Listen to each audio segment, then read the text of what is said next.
ওকে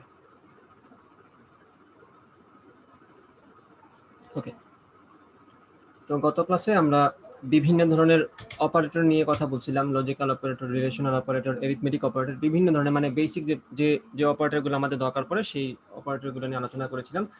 এবং তোমার C programming এর ক্ষেত্রে ম্যাক্সিমাম টাইম তুমি যে অপারেটরগুলো নিয়ে কাজ করবা সেই অপারেটরগুলোর কথাবার্তা গত ক্লাসে আছে, যারা দেখো নাই তারা রেকর্ডিংটা দেখে ফেলবা। 1 ঘন্টা 15 মিনিটের মতো ভিডিও। ওই ভিডিওর মধ্যে অপারেটর রিলেটেড যত ধরনের জিনিসপত্র আছে অলমোস্ট সবকিছু আলোচনা হয়েছে।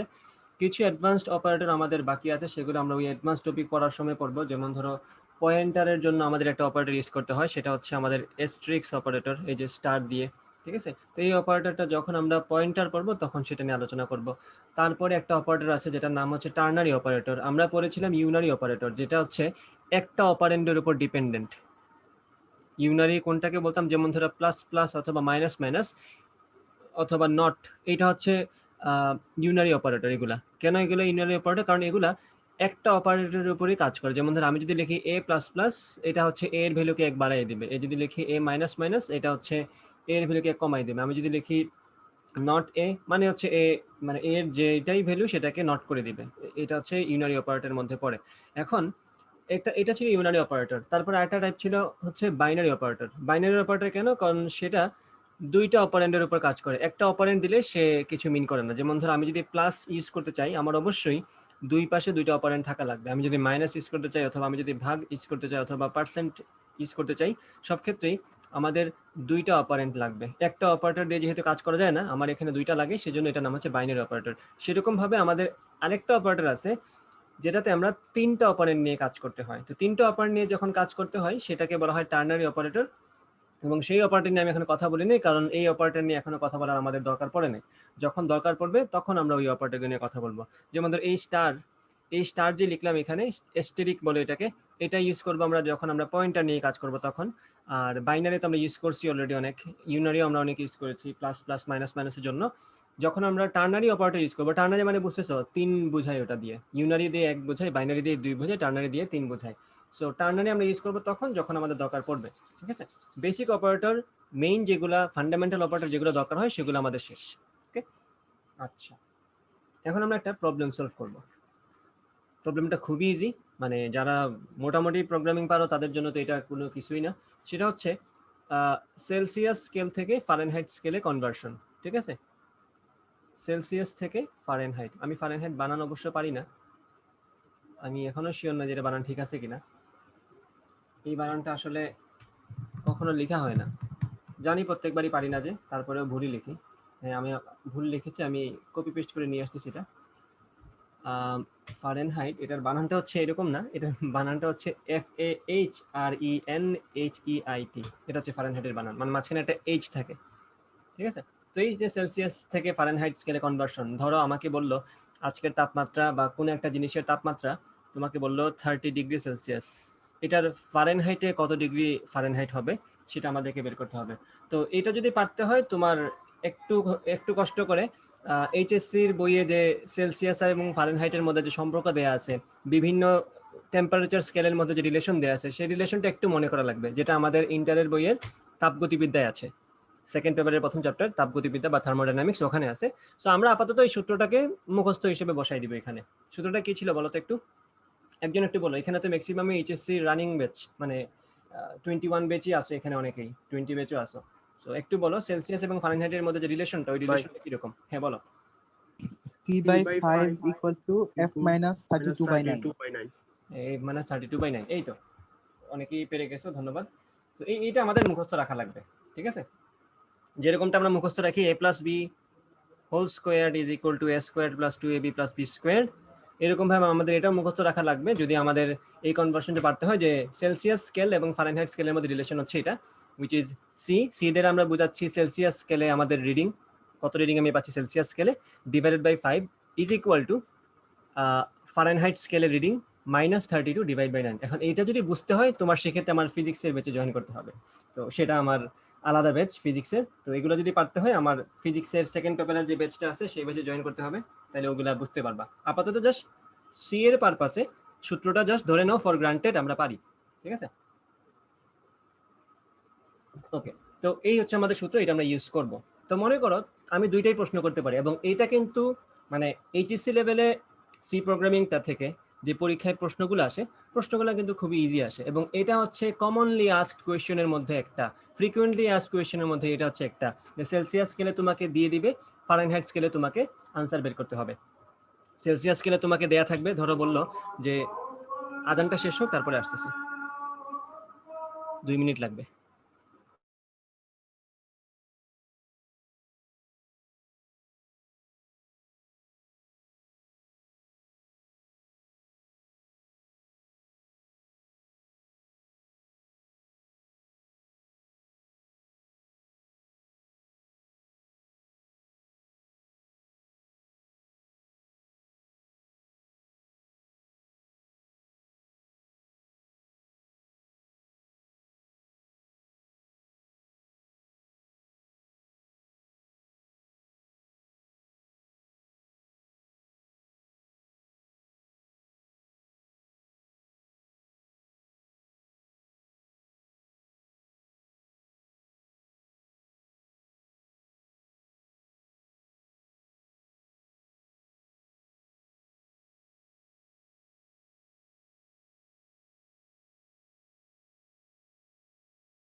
আমি এতক্ষণ বেকার কথা বললাম।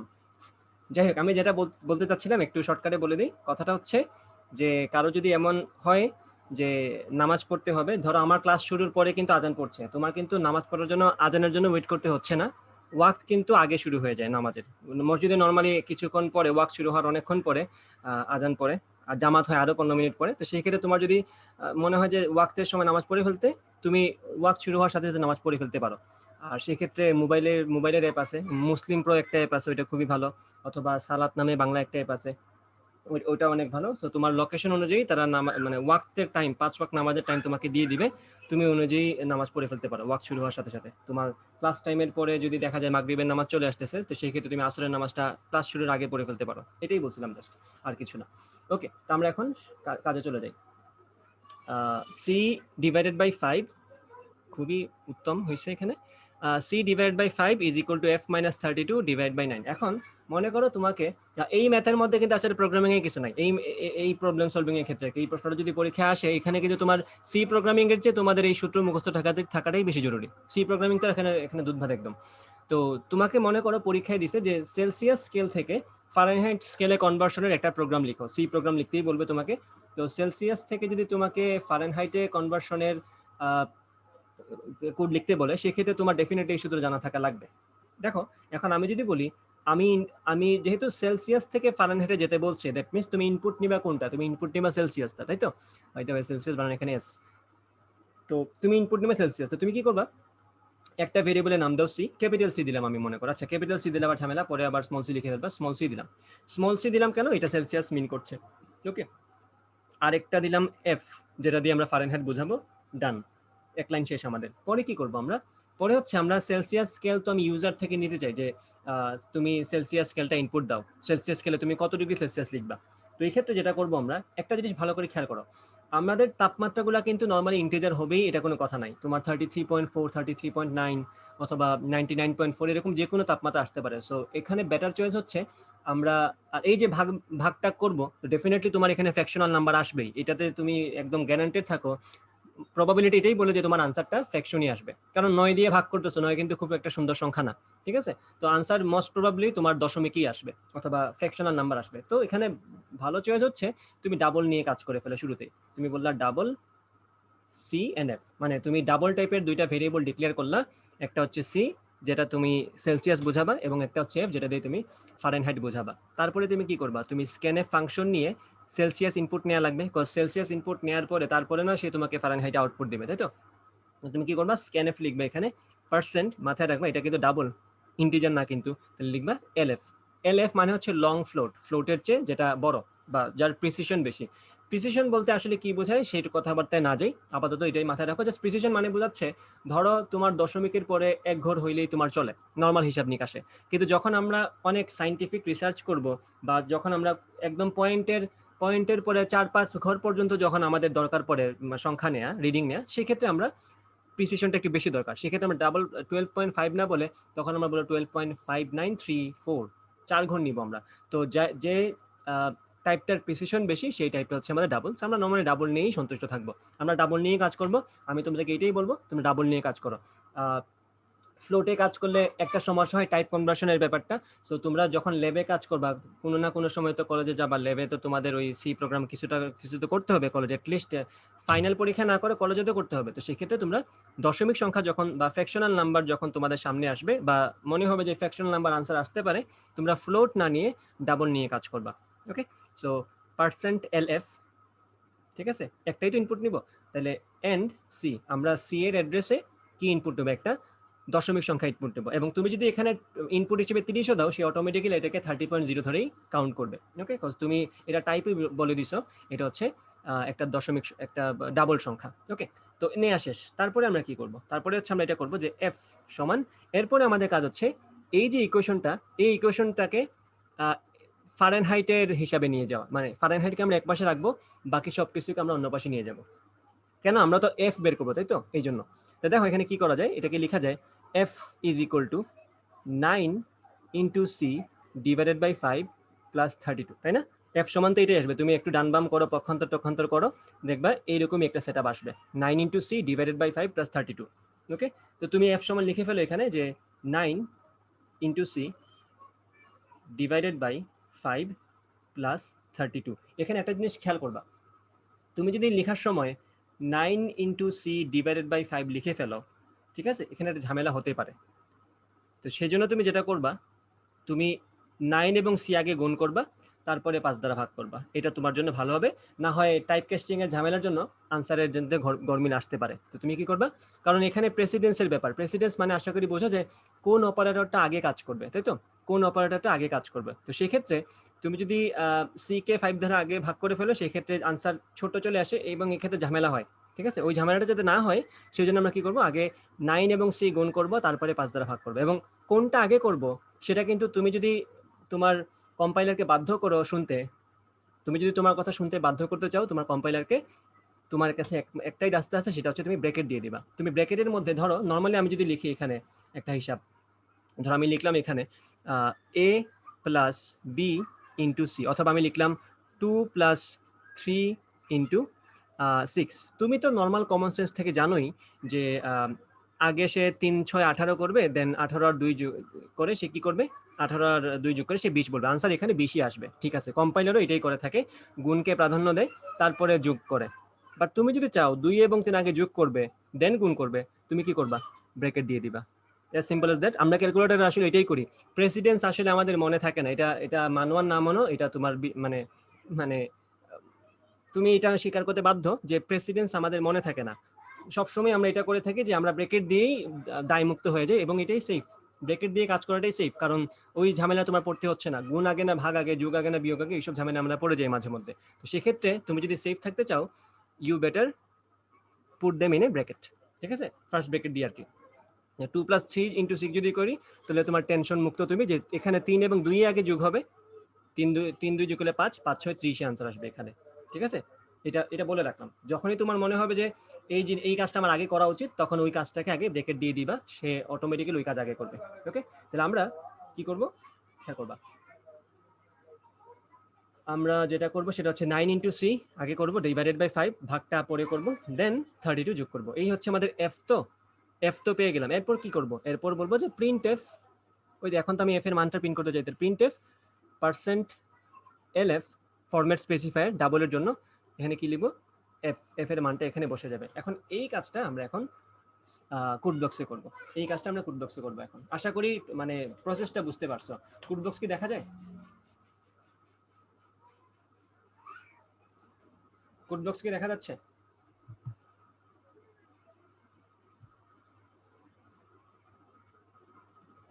আচ্ছা ওকে, ঠিক আছে।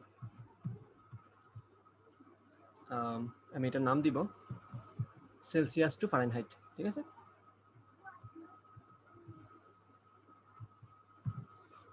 সেলসিয়াস টু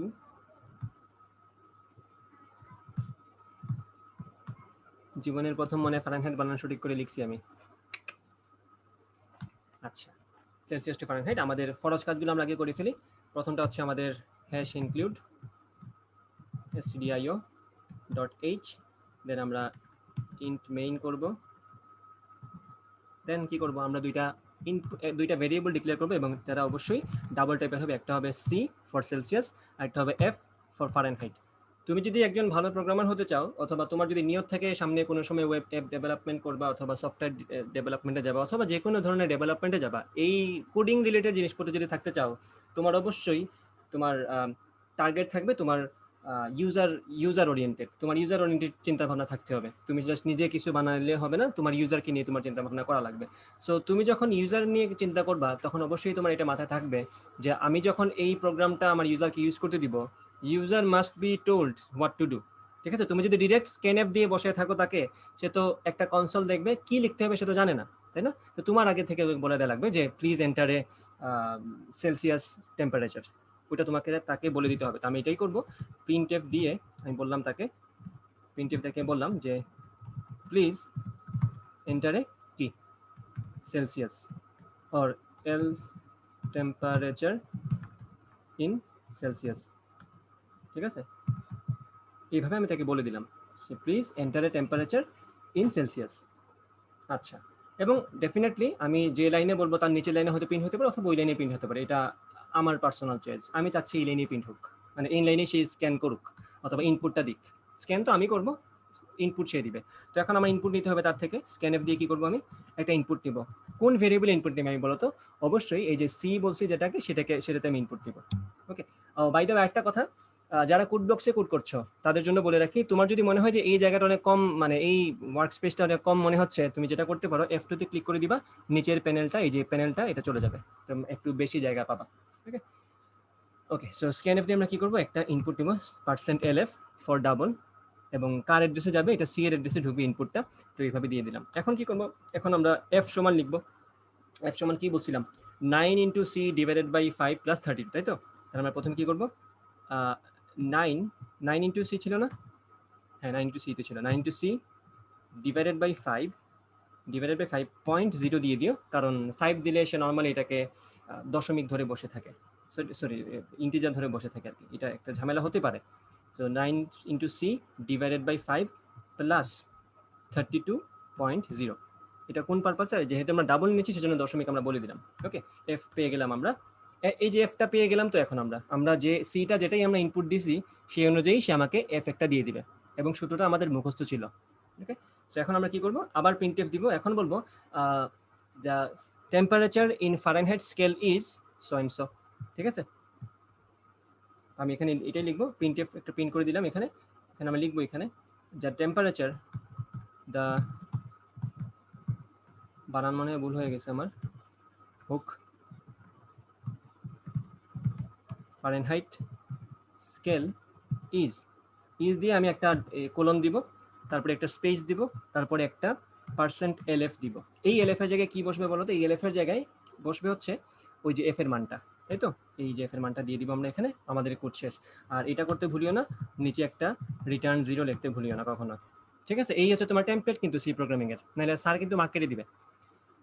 এই যে হ্যাশ ইনক্লুড stdio.h, তারপরে ইন্ট মেইন, তারপরে ব্র্যাকেট, ফার্স্ট ব্র্যাকেট, তারপরে কার্লি ব্র্যাকেট অথবা সেকেন্ড ব্র্যাকেট, তারপরে একদম লাস্টে যে রিটার্ন 0 থাকবে ওটা দিতে ভুলিও না, নাহলে স্যার মার্ক কেটে দিবে, আগেই বলে রাখলাম। ওকে, সো আমরা এখন রান দিই, বিল্ড এন্ড রান দিলাম। এটা আশা করি সবকিছু ঠিকঠাক আছে।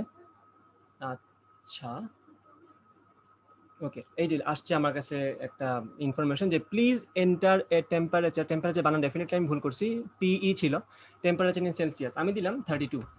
আনসার কত আসছে দেখো তো, the temperature in Fahrenheit scale is 89.60। ওকে, আশা করি বুঝতে পারছো। ওকে, এই হচ্ছে কথা। এখন আমরা দেখি যে এটা সরালে কোনো সমস্যা হয় কিনা, কারণ এটা আসলে ডিপেন্ড করে machine to machine, compiler to compiler vary করে এই জিনিসটা। আমি এগুলো সরাই দিলাম, এখন আবার রান করে দেখি। 33 দিলাম, 91 পয়েন্ট, হ্যাঁ ঠিক আছে, চলবে, কোনো সমস্যা নাই। তোমরা দশমিক সংখ্যা দিতে পারো, মানে পূর্ণ সংখ্যা দিয়ে কাজ করা যাবে, অটোমেটিক্যালি সে টাইপ কাস্ট করে নিয়ে নিবে। আচ্ছা, টাইপ কাস্ট ব্যাপারটা বলতে আসলে আমি কি বোঝাচ্ছি, বারবার যে একটা শব্দ বলছি টাইপ কাস্ট বলতে আসলে কি বোঝায় একটু খেয়াল করবা। টাইপ কাস্ট মানে হচ্ছে, ধরো আমি বললাম একটা ইন্টিজার টাইপ, ওকে, ইন্টিজার টাইপ একটা ভেরিয়েবল আমি ডিক্লেয়ার করলাম, মনে করো এ, তারপরে আমি কি করলাম, এর মধ্যে বসায় দিলাম 12.45, অথবা আমাকে বললো এ ইনপুট নিতে, ইউজারকে আমি বললাম তুমি একটা ইনপুট দাও এখানে একটা সংখ্যা, আমি তো এ কে ডিক্লেয়ার করছি ইন্টিজার হিসেবে, বাট আমার ইউজার তো আমার কোড দেখছে না, সে তো মানে ইচ্ছা মতো একটা সংখ্যা বসাই দিতে পারে, যে 12.45 সে বসাই দিল, ইভেন দো আমি তাকে বললাম যে তুমি একটা পূর্ণ সংখ্যা ইনপুট দাও, বাট সে হচ্ছে একটা বাচ্চা মানুষ, অথবা সে হচ্ছে দিতে চায় ইনপুট, এরকম তার মনে কি করে থাকে, ইনপুট দিতে বসে একটা আমি দিয়ে দিলাম আরেকটা, ঠিক আছে, ইমেল আইডি দিতে দিলে সে একটা মনে করি ইমোজি ঢুকাই দিল, তো এইরকম কেস তো ডেফিনেটলি হতেই পারে, মানে থাউজেন্ডস অফ ইউজার আছে আমাদের, এক একজনের মজা করার স্টাইল এক এক রকম, কেউ হয়তো আমি ইমেল যেখানে দিতে বললাম সেখানে একটা আমাকে কিছু একটা এমনি নট নট নট নট লিখে দিল, হতেই পারে। যদিও এখনের ইনপুট ফর্মগুলো যেগুলো আছে এগুলো আমরা HTML যখন পড়বো তখন দেখবো, তুমি যদি এজ এন ইউজার ইমেল আইডির ভিতরে অন্য কিছু লিখে দাও, সে তোমাকে কিন্তু গ্রান্ট করবে না, সে অটোমেটিক্যালি তোমাকে ডিনাই করবে যে এটা আসলে একটা রিয়েল ইমেল আইডি হতে পারে না। এখানে কিছু নিয়ম নীতি থাকে, গ্রামার এখানে লিখে দেওয়া যায় যে ইউজার যদি এইরকম একটা প্যাটার্নে দেয় আমাকে, then you take the input, otherwise deny. ঠিক আছে, এইটা তোমরা দেখে থাকবা, আমরা যখন ইমেল অ্যাড্রেস কোথাও লিখি, আমরা যদি ভুল ইমেল আইডি দিই অথবা একটা মানে ইনভ্যালিড ইমেল আইডি দিই, সেক্ষেত্রে কিন্তু যেখানে আমার @ মনে করো নাই, অথবা জিমেইলের পরে একটা আমি ডট দিয়ে তারপর একটা স্পেস দিয়ে কম দিলাম, সে কিন্তু এগুলো এগ্রি করবে না, সে এটাকে বাদ দিয়ে দিবে, অথবা বলবে ইমেলের পোরশনটা লাল করে দিবে, আমাকে বলবে যে সঠিক ইমেল দাও, এরকম করবে। সো এটা তো করে ফেলে, স্মার্ট আছে অনেক এখনের ইগুলা। তো এগুলো আমরা আস্তে আস্তে শিখবো সামনে। যদি তোমরা আমার HTML এর কোর্সটা করো অথবা ওয়েব ডিজাইনিং এর উপর যদি আমি সামনে কোনো কোর্স দিই, সেগুলো যদি করো দেন আমরা ডেফিনেটলি ওগুলো নিয়ে আলোচনা করবো। সো এখানেও সেম কথা, আমাকে মনে করো বলা হলো যে আমি দিলাম এই যে ওকে আহসান আরাফ খান ডাবলের জায়গায় ফ্লোট ইউজ করলে হবে, কোনো সমস্যা নাই, বাট কিছু কিছু জায়গা আছে যেখানে ডাবলটা ইউজ করলেই ভালো হয়, সেই জন্য আমি ইন জেনারেল বললাম তোমরা ডাবল ইউজ করিও, একদম দায়মুক্ত থাকবা আর কি, ঠিক আছে, ঝামেলায় যাবে না। যেমনটা আমি তোমাদেরকে বলছিলাম যে প্রেসিডেন্সের একটা ব্যাপার, এই যে গুণ আগে হয়, গুণ আগে কাজ করে, ভাগ আগে কাজ করে, অথবা ভাগ আগে কাজ করে, গুণ আগে কাজ করে, এগুলো তো মনে রাখা তো মানে ঝামেলার ব্যাপার। তো মনে না রাখতে যদি না চাও তো কি করবা, যেটাকে আগে কাজ করাতে চাও সেটার সাথে ব্রেকেট দিয়ে দিবা, এটা হচ্ছে কথা। ফ্লোট তো definitely you can use that. তো এখন দেখো খেয়াল করো, আমি বললাম ইন্ট এ, এরপর আমি মনে করো স্ক্যানএফ, আমি এক্স্যাক্টলি লিখছি না ওইভাবে, আশা করি বুঝবা। আমি মনে করো ইউজার থেকে স্ক্যানএফ এর ভ্যালুটা নিতে যাচ্ছি ইনপুট হিসেবে, এইভাবে ইনপুট নিতে যাচ্ছি। তো ইউজার মনে করো শয়তানি করে আমাদের এর জায়গায় সে বসাই দিল, আমাকে ইনপুট হিসেবে সে দিয়ে দিল 12.45। তো আমি তো নিচ্ছি ইনপুটটা এর মধ্যে। সো যেহেতু আমি এর টাইপ দিয়ে দিছি ইন্টিজার, ইউজার যদি 12.45ও দেয়, সে অটোমেটিক্যালি 12 নেবে, সে অটোমেটিক্যালি 12 নেবে, ঠিক আছে, এই হচ্ছে কথা। সো এই যে সে অটোমেটিক্যালি একটা ভেরিয়েবল, একটা ইনপুট অথবা একটা ভ্যালু আমি দিলাম ফ্র্যাকশনাল নাম্বার, সেই যে 0.45কে কেটে দিল, কেটে শুধুমাত্র পূর্ণ সংখ্যার অংশটাকে রাখলো, this is called type casting.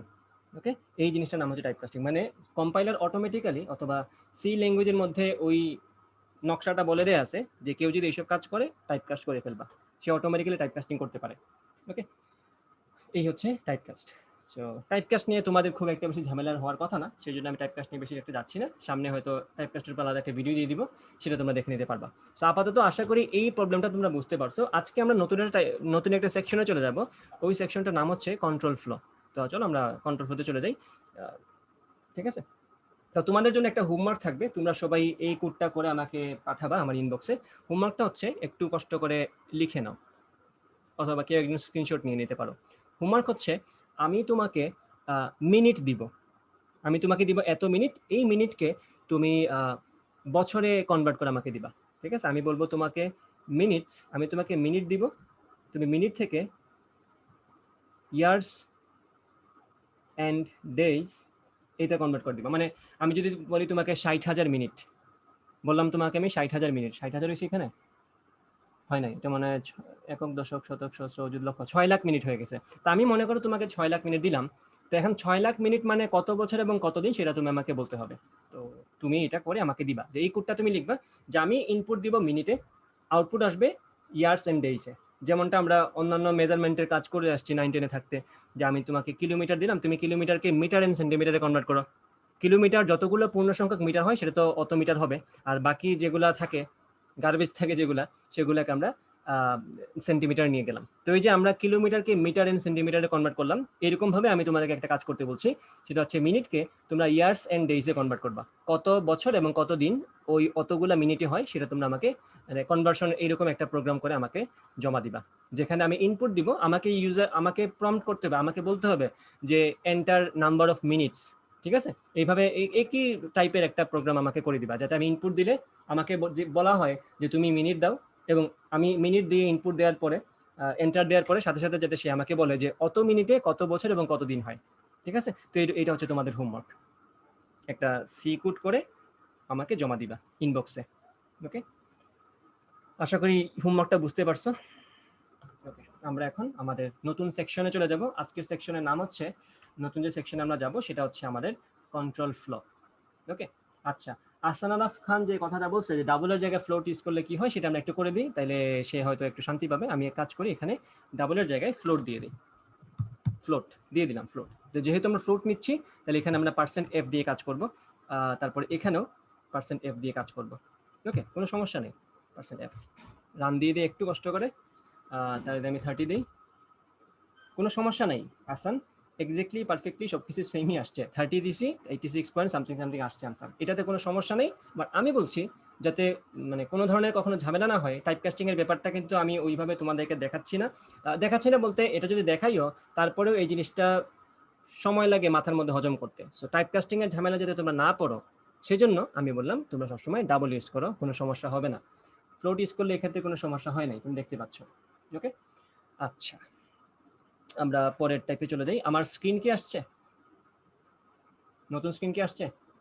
Microsoft white board.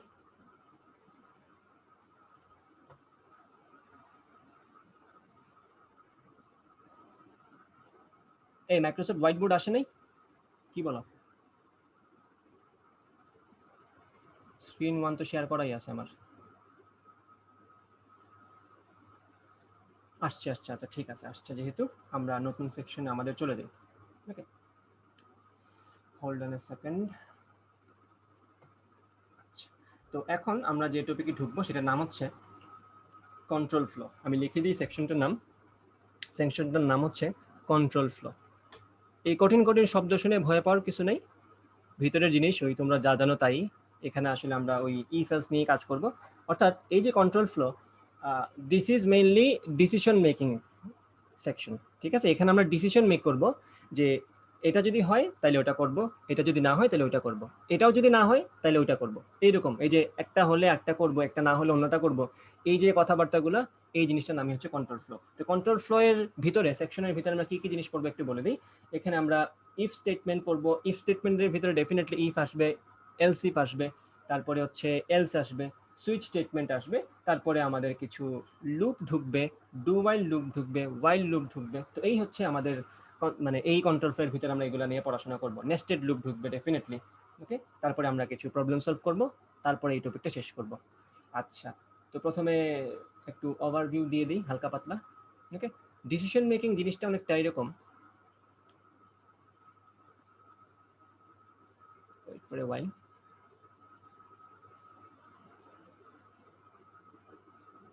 কি কি আছে একটু বলে দিই ডিসিশন মেকিং এর মধ্যে।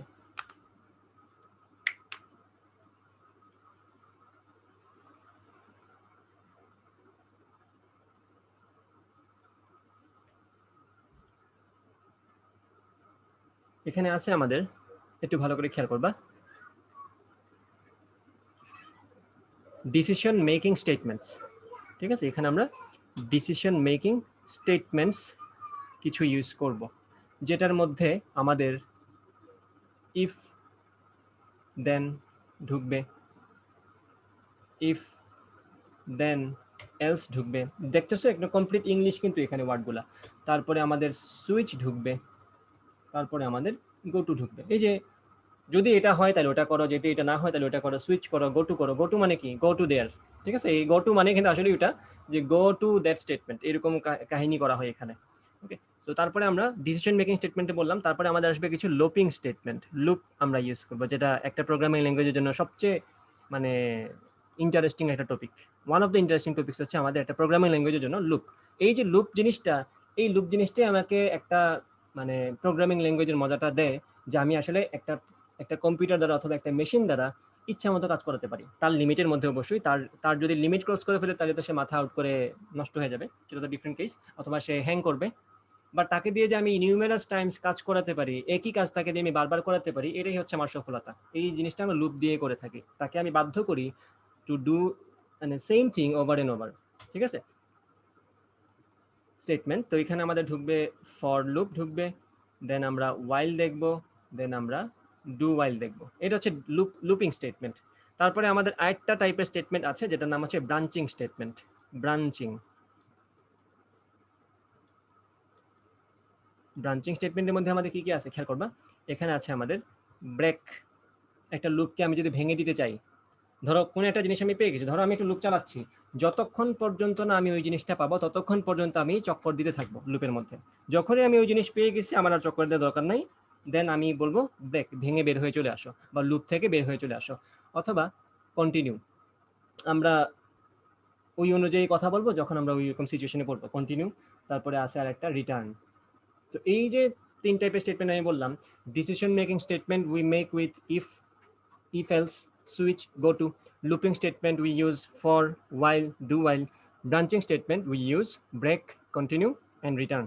So এই যে জিনিসপত্রগুলো এগুলো আমরা ইউজ করব এই সেকশনের মধ্যে, এই যে কন্ট্রোল ফ্লো সেকশন, এখানে আমরা সবচেয়ে ইন্টারেস্টিং কাজগুলোই করব। ওকে,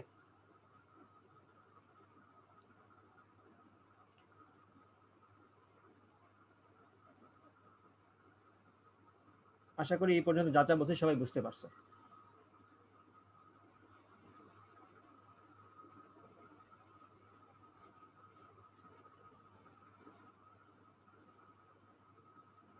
ওকে, তো এখানে এট দ্য সেম টাইম আমরা একটা কি বলে এটাকে, আরে এগুলাকে জানি কি বলে, আমি তো ভুলে গেলাম। ওই যে টান টুন দিয়ে যে সিম্বল দিয়ে কাজ করে যে, এগুলা এটা কি বলে, বাংলায় কি বলে? হ্যাঁ, কেউ কি নামটা একটু বলতে পারবো আমারে? এই যে এগুলা দিয়ে কাজ করে যে ফ্লো চার্ট, হ্যাঁ সরি, আমি সামান্য সময়ের জন্য মেমোরি লসে পড়ে গেছিলাম। এগুলোকে বলে ফ্লো চার্ট। আমরা সাথে সাথে একটা ফ্লো চার্টও দেখে ফেলি, ডিসিশন মেকিং এর একটা ফ্লো চার্ট দেখে ফেলি আমরা। তো ধরো ডিসিশন মেকিং, যখন আমাদের ডিসিশন মেকিং এ যখন আমরা কাজ করব তখন কি করতে হয় দেখো, একটা প্রোগ্রাম তো আমরা ডেফিনেটলি স্টার্ট করব। তো যখনই তোমরা বইয়ে এটা দেখবা প্রত্যেকটা প্রোগ্রামের সাথে করে একটা করে ফ্লো চার্ট থাকে। তোমরা খেয়াল করবা তোমাদের আইসিটি যারা পড়ছো তাদের জন্য ভার্সিটি লেভেলে তার ওইভাবে ফ্লো চার্ট আসে না, তখন ডিরেক্ট প্রোগ্রামই সলভ করতে দেয়, অথবা প্রবলেম দিয়ে দিবে, ওটাকে কোড করতে হবে, অথবা কোড দিয়ে দিবে, ওটার আউটপুট বলতে হবে। তো মেইনলি এটা আসে হচ্ছে তোমার এইচএসসি তে ফ্লো চার্ট নামের যে জিনিসটা আছে। তো ফ্লো চার্ট জিনিসটা হচ্ছে ওই একই প্রোগ্রাম তুমি ভিজুয়ালি রিপ্রেজেন্ট করবা একজন ইউজারের কাছে। আর অ্যালগরিদম বলতে যে জিনিসটা আছে ওইটা দিয়ে আসলে আমরা কি কি করছি সেটা ইংলিশে লিখতে হয় অথবা বাংলায় লিখতে হয়। মানে কথায় প্রকাশ করলে সেটার নাম হয় যে অ্যালগরিদম, ডায়াগ্রাম দিয়ে প্রকাশ করলে that is called flow chart, আর আমি যদি কোড দিয়ে প্রকাশ করি then that is called program. Okay, so এই যে একটা প্রোগ্রাম স্টার্ট হবে, তারপরে এরকম যদি ডায়মন্ড শেপ থাকে, এরকম যদি ডায়মন্ড শেপ থাকে তাহলে ধরে নিবা এটা হচ্ছে একটা কন্ডিশনাল স্টেটমেন্ট। এই যে ডায়মন্ডের ভিতরে এই যে এরকম ঘুড়ির মতো লিখলাম, যে কাইটসের মতো একটা শেপ আঁকলাম, এখানে আমাদের কন্ডিশন থাকে, এখানে আমরা কন্ডিশন দেই। কন্ডিশন কন দিয়ে বোঝালাম, আচ্ছা কন্ডিশন করে লিখে দিই। কন্ডিশন দিয়ে আমরা বুঝি যে এখানে একটা আমরা চেক করছি যে এই কন্ডিশন যদি সত্য হয় তাহলে কোন দিকে যাব, এই কন্ডিশন যদি মিথ্যা হয় তাহলে কোন দিকে যাব। তো এইভাবে আমরা জিনিসটাকে ডিজাইন করে থাকি। যদি কন্ডিশন ফলস হয়ে থাকে, মনে করো কন্ডিশন যদি ফলস হয়ে থাকে তখন আমরা এই দিকে যাব, ফলস হয়ে থাকলে আমরা একদিকে যাব। ওকে, মনে করো এইভাবে লিখলাম, কন্ডিশন যদি ফলস হয়ে থাকে আমরা এইদিকে যাব, আর কন্ডিশন যদি সত্য হয়ে থাকে সেক্ষেত্রে আমরা এইদিকে যাব। তা আমি এখানে লিখবো কন্ডিশন যদি ফলস হয় তাহলে আমরা দেখাই যাচ্ছে কোন পথে যাচ্ছি, কন্ডিশন যদি ফলস হয় তাহলে আমরা এই যে এই পথে যাচ্ছি, আর কন্ডিশন যদি ট্রু হয়, যদি কন্ডিশনটা সত্য হয়ে থাকে তাহলে আমরা এই যে কন্ডিশন যদি সত্য হয় সেক্ষেত্রে আমাকে যে কাজ করতে হবে সেটা আমরা করবো। তাহলে এখানে লিখবো আমরা কন্ডিশনাল, কন্ডিশনাল কোড। এটা মুখস্থ রাখার দরকার না, আমি জাস্ট তোমাদেরকে বোঝাচ্ছি আর কিছু না। কন্ডিশনাল কোড শেষ করার পরে আমি প্রোগ্রামটা এন্ড করে দিব, অর্থাৎ ফলস হলেও আমি এন্ডে যাচ্ছি, আর যদি সত্য হয় সেক্ষেত্রে আমরা একটা কাজ করে তারপরে এন্ড করছে। এইটা মনে করো এন্ডিং স্টেটমেন্ট, এটা এন্ড করতেছে, এটা হচ্ছে স্টার্ট করতেছে। তো খেয়াল করে এখানে ভালো করে তাকাও, এই যে ডায়মন্ড শেপের যে ডিজাইনটা আছে বা যে পলিগনটা আছে সেটার মধ্যে আমি কন্ডিশন লিখে রাখছি। এই কন্ডিশন যদি সত্য হয় সেক্ষেত্রে খেয়াল করে আমি কি করছি, একটা কন্ডিশনাল কোড, মানে কন্ডিশন যদি সত্য হয় সেক্ষেত্রে আমি কিছু কাজ করতে দিব ওই প্রোগ্রামকে, ওই কাজটা করার পরে সে কই যাচ্ছে, এন্ডেই যাচ্ছে।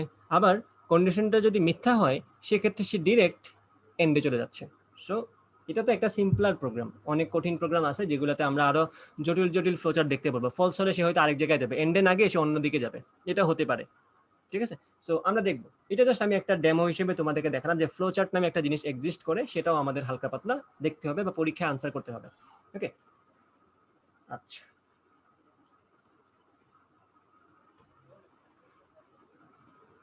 এখন আমরা ওই যে আমাদের ইফ স্টেটমেন্ট নিয়ে কিছু কথা বলি। সো ইফ স্টেটমেন্ট, আমি একটু তোমাদের সামনে একটা জিনিস নিয়ে আসি, খেয়াল করবা।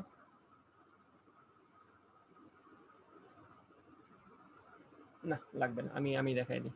ওকে, সো ইফ স্টেটমেন্ট এইগুলা কিন্তু খুবই ইম্পর্টেন্ট। এখানে ইফের ভিতরে আসলে অনেকগুলো টাইপ আছে, ইফ স্টেটমেন্টস লিখতেছি এই জন্য, ইফ স্টেটমেন্টস।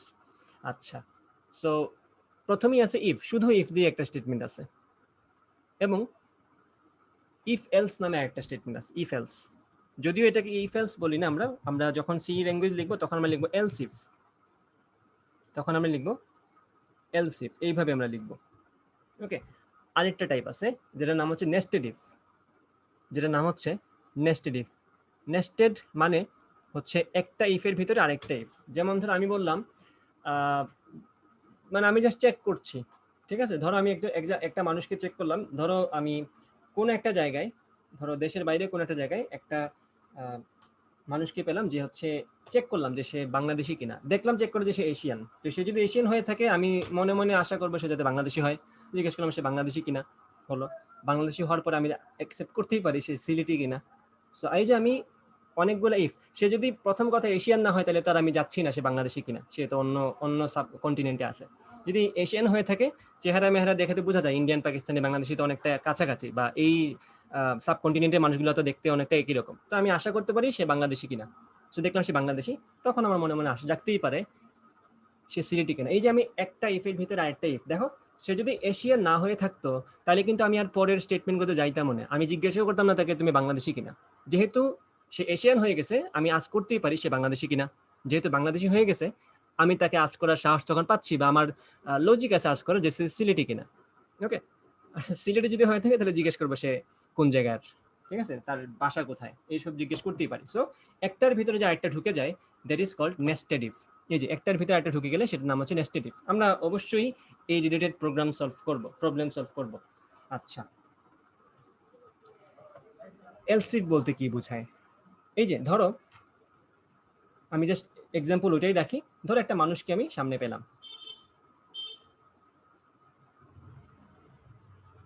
এই যে একটা মানুষ, এই মানুষটার সাথে মনে করো আমার দেখা হলো। ওকে, সো কে কে কিছু বলছে আমারে মেসেজে? না না, খাতায় লিখতে হবে না, তুমি তো রেকর্ড পাবা, এগুলো লেখার দরকার নেই। জাস্ট ক্লাস ক্লাসটা শুনতে থাকো, ক্লাসটা শুনতে থাকো, এমনিই বুঝবা সব কিছু। আর যদি লেখার দরকার হয় লিখতে পারো, কোনো সমস্যা নেই, আমি তো এক লেখা দিয়ে অনেকক্ষণ কথা বলি। তো খাতা যদি সামনে থাকে সমস্যা নেই, লিখতে পারো। বাট এটা করতে যায় না যে লিখতে গিয়ে যাতে আমার কথার মধ্যে কনসেন্ট্রেশন কম চলে আসে, এটা যদি হয় তাহলে লেখার দরকার নেই। রেকর্ড আছে, পরবর্তীতে যখন দেখবা তুমি তো আমার কথা মনোযোগ দিয়ে শুনতেছো, খেয়াল করবে একটা জিনিস, তোমরা যখন রেকর্ডিং দেখবা তখন কিন্তু রেকর্ডিং এ ইচ এন্ড এভরি ওয়ার্ড শোনার দরকার নেই। 2x স্পিড দিয়ে রেকর্ডিং চালাও, জাস্ট যে লেখাগুলো আমি লিখছি ওগুলো তুলে ফেলো খাতার মধ্যে, তোমার তো তখন আমার কথা শোনার দরকার নেই, বিকজ তুমি তো আমার কথা শুনছো। যদি পার্টিকুলার কোনো একটা জায়গার কথা না বুঝে থাকো তখন সেটা আবার দেখো, কোনো সমস্যা নেই। ওকে, সো রেকর্ডিং যদি 1 ঘন্টার হয়ে থাকে এটা মেক শিওর করবা তোমার যদি ওই রেকর্ডিং দেখতে 20 মিনিটের বেশি না লাগে, কারণ তুমি তাহলে ক্লাস করছো কিসের জন্য? তোমার যদি আবার 1 ঘন্টাই দেখতে হয় ক্লাস করার মানে কি থাকলো? ওকে, তো এই জিনিসটা একটু খেয়াল করবা, টাইমটা অনেক বাঁচিয়ে চলতে হবে, ইচ্ছা মতো টাইম খরচ করলে হবে না। ওকে, এই হচ্ছে সেই মানুষটা। ওকে, এই হচ্ছে সেই মানুষটা যাকে নিয়ে আমি কথাবার্তা বলবো। ওকে, মনে করে সে নিনজা, তার ভিতরে এরকম ভাবে পিছন দিকে তলোয়ার আছে একটা, এই যে সে নিনজা একজন, আমার নিনজা নীল, এই হচ্ছে লাল নিনজা। ওকে, সো আমি তাকে দিয়ে ইফের কাজ করাবো, আমি মনে করি তাকে দোকানে পাঠাবো, আমি তাকে দিয়ে বাজার করাবো। ওকে, আমি তাকে বললাম যে তুমি বাসার সামনেই যে দোকানটা আছে সেই দোকানে আগে সার্চ করবা, বাসার সামনে যে দোকানটা আছে, অথবা যে এটা গ্রামের বাড়ি হয়ে গেছে, যাই হোক সমস্যা নেই, বাসার সামনে যে দোকানটা আছে সেই দোকানে গিয়ে কিছু একটা আজ করো, মনে করো আমি তাকে কোকা কোলা আনতে বললাম, ঠিক আছে, সে মনে করে কোকা কোলা ওখানে যদি পেয়ে যায় বাই চান্স, পাওয়ার চান্স কম হয়তো, সেজন্য হয়তো আমি তাকে অপশন বলে দিব। আমি বলছি তুমি যদি এই দোকানে গিয়ে কোকা কোলা পেয়ে যাও তাহলে কিনে নিয়ে আসো আমার কাছে। ওকে, তারপরে বললাম যদি না পাও, যদি এই দোকানটাতে কোকা কোলা না থাকে, then we will go to else if. Else if মানে কি, যদি ইফটা সত্য না হয়, যদি সে ওই দোকানে কোকা কোলা না পায়, সেক্ষেত্রে আমি তাকে কি বলবো, তাকে বলবো যদি কোকা কোলা না থাকে তাহলে তুমি আস্ক করো স্প্রাইট আছে কিনা। ঠিক আছে, আমি আরেকটা অপশন রেখে দিলাম তার জন্য, স্প্রাইট আছে কিনা। যদি সেটাও না হয় আমি আবার বলবো এলসিফ, এখন চেক করে দেখো এখানে 7 আপ আছে কিনা। যদি সেটাও না থাকে, যদি মনে করো এই দোকানে কিছুই নেই, মানে কোনো যতগুলো আমি বলছি কোনোটাই নেই, তখন ফাইনালি আমি কি বলবো, একদম লাস্ট অপশন, মনে করো সে এই দোকান থেকে আর তাকে বাইরে নেওয়ার সুযোগ নেই, মানে সে কোনো ছোট মানুষ বা রাস্তায় গেলে তার করোনা হয়ে যেতে পারে এরকম একটা সিচুয়েশন, তো আমি এই দোকানের বাইরে তাকে যেতে দিচ্ছি না। তো কোকা কোলা সে পায় নাই আজ করে, স্প্রাইটও নাই, 7 আপও নাই। ওকে, তাহলে বলবো এলস যদি কিছুই না থাকে তাহলে পানি নিয়ে চলে আসো। আমি মোটামুটি এটা শিওর যে দোকানে অ্যাটলিস্ট ঠান্ডা পানি থাকবে। ওকে, ঠান্ডা পানি থাকবে। সো যদি কোকা কোলা না পায় সে আজ করবে স্প্রাইট আছে কিনা, যদি না পায় আজ করবে 7 আপ আছে কিনা। যদি এগুলোর একটাও না থাকে তাহলে আমি আর কোনো কিছু খাবো না, মনে করো এই তিনটেই আমার পছন্দের ড্রিঙ্কস, এটা যদি না থাকে আমি বললাম তাহলে পানি নিয়ে আসো। এই যে লাস্টের যে এলসটা, এটা হচ্ছে একদম সবগুলা শর্ত যখন সত্য হবে না, কোনোটাই যখন কাজ করছে না, যখন ইফও কাজ করছে না, এলস ইফ কিন্তু আমি অনেকগুলো দিছি, খেয়াল করো। প্রথমে বলছি ইফ কোকা কোলা, যদি সে কোকা কোলা পায় তাহলে তো ওইটা নিয়ে চলে আসবে। তারপর আমি বলছি এলস ইফ, অর্থাৎ যদি কোকা কোলা না পায় সেক্ষেত্রে কি করবে, চেক করবে স্প্রাইট আছে কিনা। যদি স্প্রাইট না পায় সেক্ষেত্রে সে কি করবে, আবার এলস ইফ সেভেন আপ আছে কিনা। যদি সেভেন আপও না পায়, ফাইনালি আমি কি করতে বলছি তাকে, পানি নিয়ে চলে আসে, এলস ওয়াটার। অর্থাৎ এলসি হচ্ছে একদম ফাইনাল কন্ডিশন, যে কন্ডিশনের পরে আর সে কিছু চেক করবে না। মানে যখনই ইফ এলস ইফ যতগুলো আমি ইচ্ছে দিই না কেন, সবগুলোর একটাও সত্য হবে না, তখনই সে এলসে কাজ করবে। আর যদি সেভেন আপ সে পেয়ে যায়, তখন তো সে তার আর পানি আনার দরকার নাই। এই হচ্ছে কথা। সো এই উদাহরণটা যদি বুঝে থাকো, বিকজ এই কাজটা আমরা রেগুলার করে থাকি, আমরা দোকানে যাই, কিছু একটা মানে খুঁজি, যদি না পাই অন্য কিছু একটা দিয়ে যদি চালানোর মধ্যে থাকে ওটা খুঁজি, একদম ফাইনাল যদি কিছু না পাই, একদম বেয়ার মিনিমাম যেটা দিয়ে আমাদের কাজ চলে যাবে সেটা আমরা নিয়ে চলে আসি। আমার তৃষ্ণা লাগছে, পানি খেলে আমার চলবে, বাসায় মনে করে পানি নেই, আমি পানি দিয়ে কাজ চালাই দিব। ওকে, আমি আশা করি তোমাদের সিচুয়েশনটা বোঝাতে পেরেছি ইফ এলস ইফের, তারপরে এলস। আর নেস্টেড ইফ বলতে কি বোঝায়, নেস্টেড ইফ বলতে কি বোঝায় সেটা আমরা আলোচনা করব সামনে। আচ্ছা,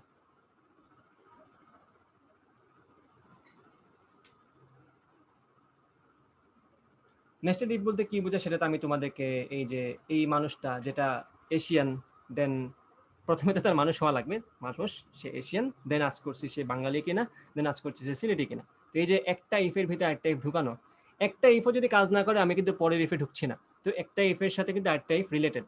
তো এই হচ্ছে তোমাদের কি বলে এটাকে, nested if. So nested if যেরকম আছে, নেস্টেড লুপও এরকম আছে। আমরা প্রবলেম সলভ যখন করবো তখন খুবই মজার কিছু জিনিস দেখতে পারবো।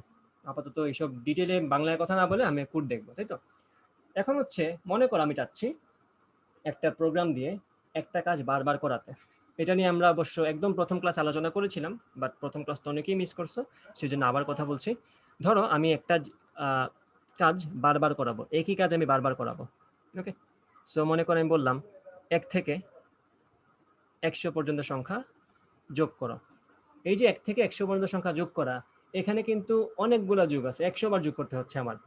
কিভাবে, 1-এর সাথে 2 যোগ করছি, তারপর যা আসছে তার সাথে 3 যোগ করছি, তারপরে যা আসছে তার সাথে 4 যোগ করছি, তারপরে যা আসছে তার সাথে 5 যোগ করছি, তারপরে যা আসছে তার সাথে 6 যোগ করছি। এই যে বারবার যোগ করতেই আছে করতেই আছে, এই যে একই কাজ বারবার করছি, এই তো যোগই তো, যোগ তো বারবার করছি। এই যে বারবার একটা কাজ করতে হচ্ছে আমার, এই কাজটা যদি আমি একটা প্রোগ্রাম দিয়ে করাতে চাই অথবা একটা ডিজিটাল মেশিন দিয়ে করাতে চাই, তো যেহেতু বারবার আমি একই কাজ করাচ্ছি, that is called loop.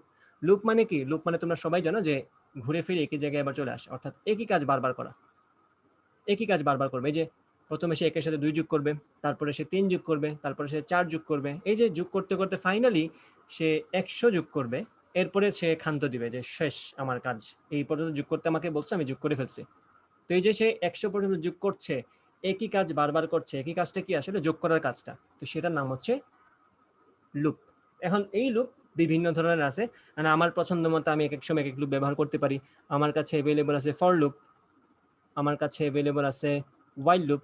Normally আমরা এই দুইটা লুপই বেশি বেশি ব্যবহার করে থাকি, যদি না পরীক্ষায় বলে দেয় ডু ওয়াইল লুপ ইউজ করো। নর্মালি আমিও আমার পার্সোনাল লাইফে আমি ফর লুপ এবং ওয়াইল লুপই বেশি ইউজ করতাম। ডু ওয়াইল লুপ যদি পরীক্ষায় আসতো তাহলে ডু ওয়াইল লুপ ইউজ করতাম, ঠিক আছে। সো ডু ওয়াইল লুপকে আমরা ওইভাবেই রাখবো, যে পরীক্ষায় যদি প্রশ্নে বলে দেয় যে ডু ওয়াইল লুপ দিয়ে এই কাজটা করো, দেন আমরা এটা ইউজ করবো। আদারওয়াইজ ওয়াইল আর ফর লুপই বেশি জনপ্রিয় এবং এটা বুঝতেও ইজিয়ার। ডু ওয়াইল লুপও খুব একটা বেশি কঠিন না, বাট আমরা ইউজ করি না ওইভাবে। আচ্ছা, আশা করি এই পর্যন্ত যে কথাগুলো বলছি তোমরা বুঝতে পারছো। তো লুপের কাজ কি, লুপ যে জিনিসটা লিখে দিই এখানে, লুপ, লুপের তো একটা টাইটেল দেওয়া দরকার। এই যে লুপ, এই লুপ মানে হচ্ছে, এই লুপ মানে হচ্ছে একটা রিপিটিং কোড। মানে একই কোডকে আমি বারবার এক্সিকিউট করব, একই কোডকে আমি বারবার ইউজ করব, সেটাই হচ্ছে রিপিটিং কোড। ওকে, রিপিটিং কোড। এই হচ্ছে কাহিনী। তো আমরা লুপের কোড দেখবো সামনে, ইফ এলস এর কোডও দেখবো। আমি জাস্ট তোমাদেরকে একটা ওভারভিউ দিলাম, তাহলে আমি একটা লুপের করে ফেলি, কি বলে, একটা ফ্লো চার্ট এঁকে ফেলি লুপের, তাহলে তোমাদের ফ্লো চার্ট দেখাও হয়ে যাবে সাথে সাথে। খেয়াল করো, আমি বললাম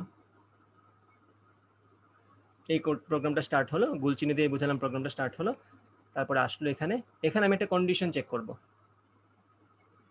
এই যে একটা কন্ডিশন, এরকম এরকম যদি দেখো কোন একটা বর্গক্ষেত্র যদি দেখতে পাও, বুঝবা এটা হচ্ছে কন্ডিশন। এখানে আমরা একটা কন্ডিশন দিব। কন্ডিশন যদি সত্য হয়, কন্ডিশন যদি সত্য হয়, অর্থাৎ আমি এখানে একটা কন্ডিশনাল কোড দিয়ে রাখছি, তাই তো? এখানে একটা কন্ডিশনাল কোড, মানে কন্ডিশন যদি সত্য হয় সেক্ষেত্রে একটা কন্ডিশনাল কোড ভিতরে দেয়া আছে, মানে সে তো ওই কন্ডিশন সত্য হলেই ওই অংশে ঢুকবে। কন্ডিশন যদি সত্য হয়, আমি বলবো এখানে ইফ ট্রু, যদি কন্ডিশনটা সত্য হয় তাহলেই তো সেই দিকে যাচ্ছে, আদারওয়াইজ তো সে অন্যদিকে যাবে, তাই তো? সো যতক্ষণ কন্ডিশনটা সত্য থাকবে ততক্ষণ পর্যন্ত সে এটা চালাবে, এবং খেয়াল করো এটা আবার এদিকে আসবে। আশা করি ব্যাপারটা বুঝে যাচ্ছ। সে আবার আসার পরে যদি আবার দেখে কন্ডিশন সত্য হচ্ছে, আবার সেই দিকে যাবে, তারপরে সেই দিকে আসবে। আবার যদি এসে দেখে কন্ডিশনটা সত্য, তাহলে আবার সেই দিকে যাবে, আবার সে চালাবে। তো এই যে জিনিসটা দেখতে পাচ্ছ, কোনো একটা সময় এসে সে দেখবে এখানে কন্ডিশনটা সে ফুলফিল করছে না। যখনই সে দেখবে কন্ডিশন ইজ নট ট্রু, তখন আমাদের দেয়া লাগবে যে ইফ কন্ডিশন ইজ ফলস। যখনই কন্ডিশনটা ফলস হবে তখনই সে প্রোগ্রামটা শেষ করে দিবে, অর্থাৎ আমাদের লুপ শেষ হয়ে গেল। আমরা তো আর অন্য কাজ করছি না, এখানে লুপ শেষ দেখাচ্ছি। ফলস হলে সে এইদিকে চলে আসবে। ওকে, সো এইদিকে চলে আসার পরে কিন্তু তার যাওয়ার আর জায়গা নেই, মানে এই লুপের কাহিনী খতম। তাহলে খেয়াল করো, যতক্ষণ পর্যন্ত আমাদের এই কন্ডিশনটা সত্য ততক্ষণ পর্যন্ত কিন্তু সে এই কন্ডিশনাল কোড চালাচ্ছে। কন্ডিশনাল কোড করার পরে আবার সেই দিকে আসতেছে, আবার এই কন্ডিশনে ঢুকতেছে। এখনো যদি কন্ডিশন সত্য হয়ে থাকে দেন আবার সেই দিকে যাবে, এইটা চলতে থাকবে। এবং যখনই চলার পথে কোনো একটা সময় কন্ডিশনটা মিথ্যা হয়ে যাবে তখনই সেই দিকে চলে আসবে। তার মানে তখন কিন্তু সে আর এইদিকে যাচ্ছে না, এই ঘুরপাকে সে কিন্তু আর ঢুকতে পারছে না, কারণ কন্ডিশন এখন মিথ্যা হয়ে গেছে। কন্ডিশন কিভাবে মিথ্যা হয় সেটা আমরা একটা প্রবলেম যখন সলভ করবো তখন বুঝতে পারবো। ওকে, একটা সিম্পল এক্সাম্পল দিই। মনে করো আমি তোমাকে বললাম, একটা একদম সিম্পল একটা এক্সাম্পল। মনে করো আমি তোমাকে বললাম 1 থেকে 10 পর্যন্ত সংখ্যা প্রিন্ট করো। যুক্ত করতে বলি নাই, জাস্ট প্রিন্ট করতে বললাম। Print the numbers between 1 to 10। ঠিক আছে, এরকম প্রশ্ন আসতেই পারে যে 1 থেকে 10 পর্যন্ত সংখ্যা প্রিন্ট করার কোড লেখো। তাহলে প্রিন্ট দ্য নাম্বার, মনে করো সব মিশিয়ে ফেললাম। আচ্ছা, মনে করো আমাকে বললো print the numbers, print the numbers from 1 to 10। 1 থেকে 10 পর্যন্ত সব সংখ্যা তোমাকে প্রিন্ট করতে বললো। তাহলে তুমি নিশ্চয়ই 11 প্রিন্ট করবে না, তুমি 10 পর্যন্তই থাকবা। তো তুমি একটা কাজ করতে পারো, খুবই চিপ একটা প্রসেস হচ্ছে, তুমি প্রিন্টএফ 10 বার লিখবা। প্রত্যেকবার তুমি নতুন নতুন নাম্বার দিবা। প্রথম প্রিন্টএফে দিবে তুমি 1, তারপরে নিউ লাইনে গিয়ে পরের প্রিন্টএফে দিবা তুমি 2। এটা তো হচ্ছে একদম বাচ্চাদের কাজ, এটা তো সবাই বুঝতেছে কিভাবে করব। প্রিন্টএফ 10টা দিব, 10টার মধ্যে 10টা আলাদা আলাদা প্রিন্ট। সো এটা তো তোমার এজ এ প্রোগ্রামার কাজ হতে পারে না। প্রোগ্রামের কাজে যদি তুমি একা একাই ইনপুট দিয়ে দিয়ে করে ফেলো তাহলে তো লাভ হলো না। ঠিক আছে, তুমি you will make that machine print them. তুমি একটা কোড লিখবা, ওই একটা কোডই সে 10 বার এক্সিকিউট করবে, এবং প্রত্যেকবার সে নাম্বারের ভ্যালুটা এক এক করে বাড়াবে। তো এই কাজটা তুমি যদি তোমার মেশিন দিয়ে করাতে পারো then you are successfully using a loop. তখনই তুমি বলতে পারবে যে আমি লুপ ইউজ করতে পারি। আদারওয়াইজ তুমি যদি 1 থেকে 10 নিজে নিজে প্রিন্ট করতে থাকো, প্রিন্টএফ লিখে লিখে 10 বার প্রিন্টএফ লিখে যদি প্রিন্ট করো, ওটার মধ্যে কিন্তু কোনো প্রোগ্রামিং এর হিসাব থাকে না। থাকে, বাট এটাকে তুমি আসলে কিছু সাহস করে বলতে পারবে না যে আমি কিছু একটা করছি। আচ্ছা, আমরা ওই কোডটা একটু লিখি কষ্ট করে। কি করব? প্রথমে 1 প্রিন্ট করব, নতুন লাইনে 2 প্রিন্ট করব, তারপরের লাইনে 3 প্রিন্ট করব, এরকম 10 পর্যন্ত যাব। ওকে, তো আমি ইনক্লুড stdio.h তো এখন লিখবো না, আমি জাস্ট ভিতরের যে কাজটা করব সেটা আমি লিখে ফেলি এখন। ইন্ট মেইনে লেখার দরকার নেই, ওগুলো আমরা কোড ব্লকসে লিখবো। এখন আমরা বেসিক কোডটা লিখবো। খেয়াল করবো কি করি আমি দিলাম ইন্ট আই। ওকে, এই ইন্ট আই যথেষ্ট। তারপর আমি একটা লুপ ইউজ করব। ওকে, আচ্ছা আমি কাজ করি। আমি বললাম int I is equal two 1। আমি ইন্ট আই এর ভ্যালু 1 দিয়ে শুরু করে দিলাম। ওকে, আচ্ছা তারপর আমি বললাম while, while মানে নিশ্চয়ই বুঝতে পারছো যতক্ষণ পর্যন্ত। আমি যখন বলি while I was working, ওটার মানে কি হচ্ছে আমি যখন হাঁটছিলাম। তো এখানেও সেম কথা বললাম, while I is less or equal to 10। এই যে আমি একটা কন্ডিশন দিয়ে দিছি, কিন্তু while কিন্তু একটা লুপ। while লুপের ভিতরে কন্ডিশনটা কি? যতক্ষণ পর্যন্ত I 10-এর চেয়ে ছোট অথবা সমান ততক্ষণ পর্যন্ত তুমি কি করবা? এই যে এই সেকেন্ড ব্র্যাকেটের ভিতরে আমি যা করতে বলছি তুমি তাই করবা। ওই হচ্ছে সেই কন্ডিশনাল কোড, এই হচ্ছে সেই কন্ডিশন।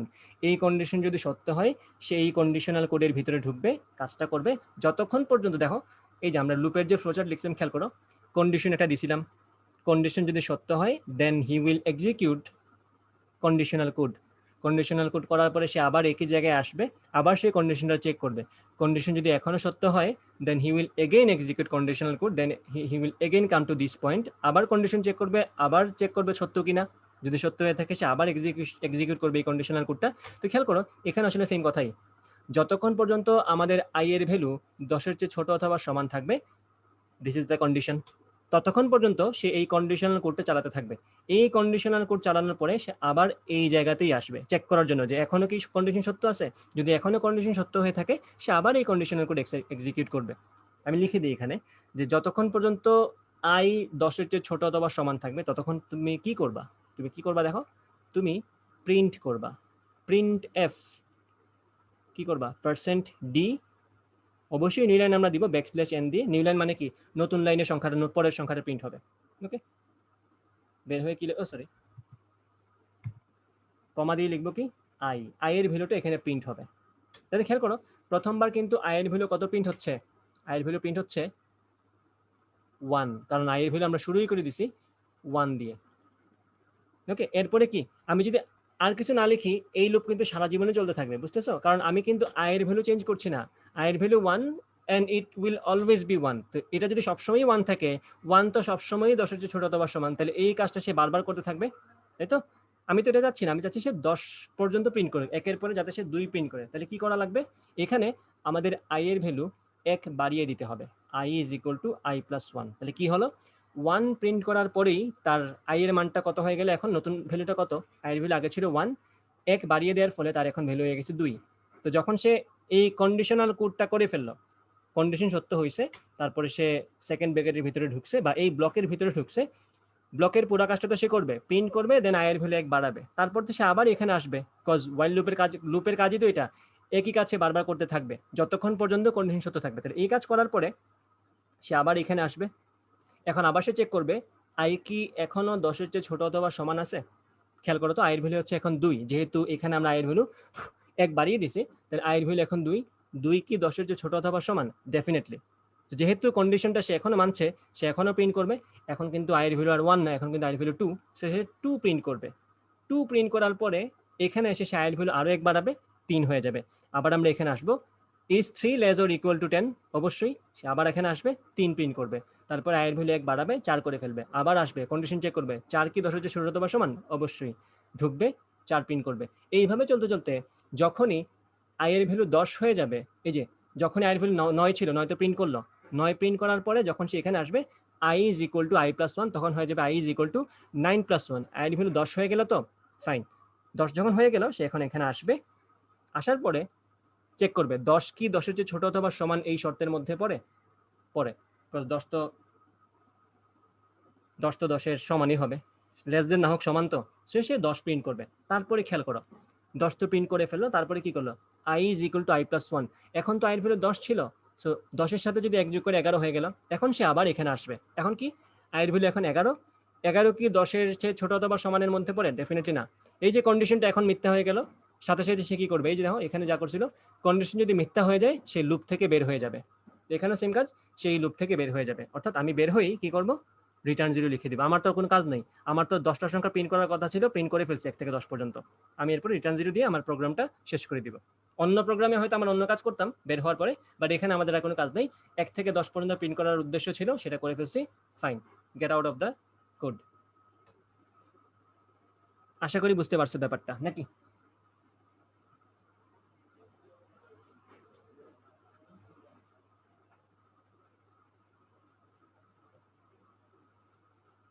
কারো কি এই প্রবলেমটা সলিউশন বুঝতে কোনো প্রবলেম হয়েছে? এই লুপের অংশটা যে বুঝাইছি, কারো কি বুঝতে কোনো প্রবলেম হয়েছে, একটু বলো তো। আমি একদম ভেঙে ভেঙে বুঝেছি কিন্তু মনে হয় না কারো কোনো বড় ধরনের প্রবলেম হয়েছে এটা বুঝতে। আশা করি সবাই মোটামুটি 80-85% বুঝতে পারছো, তাতেই চলবে আমার। এখন আমরা এই কাজটা কোড ব্লকস দিয়ে করে ফেলি, নিজের কোড তো সামনে দেখতে মন চায় সবারই, আমরাও দেখে ফেলি এখন। ওকে, তো ফর লুপে কিন্তু আমরা অনেক এক্সাম্পল দেখবো সামনে।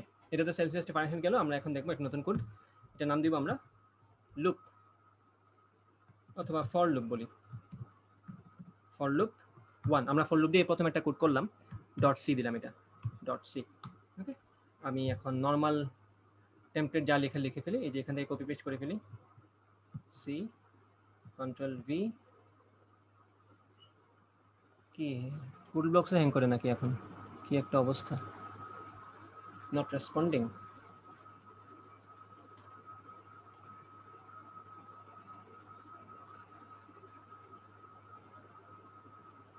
হ্যাঁ, এখানে ফর লুপ ব্যবহার করা যাবে আজহারুল ইসলাম খান, এখানে ফর লুপ ইউজ করা যাবে, এখানে মানে তোমার যেখানে লুপ ইউজ করতে ইচ্ছা হবে তুমি যে লুপ ইচ্ছা ইউজ করো। আমি ওয়াইল লুপ দিয়ে বোঝাইছি, ফর লুপ দিয়েও একসময় বোঝাবো। বাই দ্য ওয়ে, আমি কিন্তু এখানে ফর লুপ ইউজ করি না, আমি ভুল করে এটা নাম লিখে ফেলেছি ফর লুপ, এটা তো ওয়াইল লুপ ছিল। আচ্ছা সরি, আমার এটা রেসপন্ডিং এখনো করতেছে না, আমি একটু ওয়েট করি, আমরা এটা রেসপন্ড করুক, তারপরে আমরা কোডটা লিখবো আর কি। আরে কি একটা অবস্থা।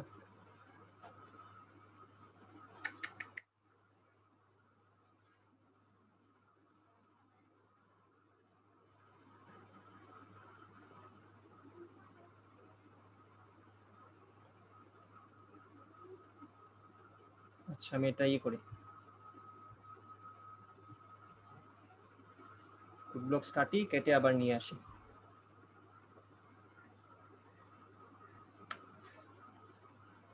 একটু ওয়েট করো।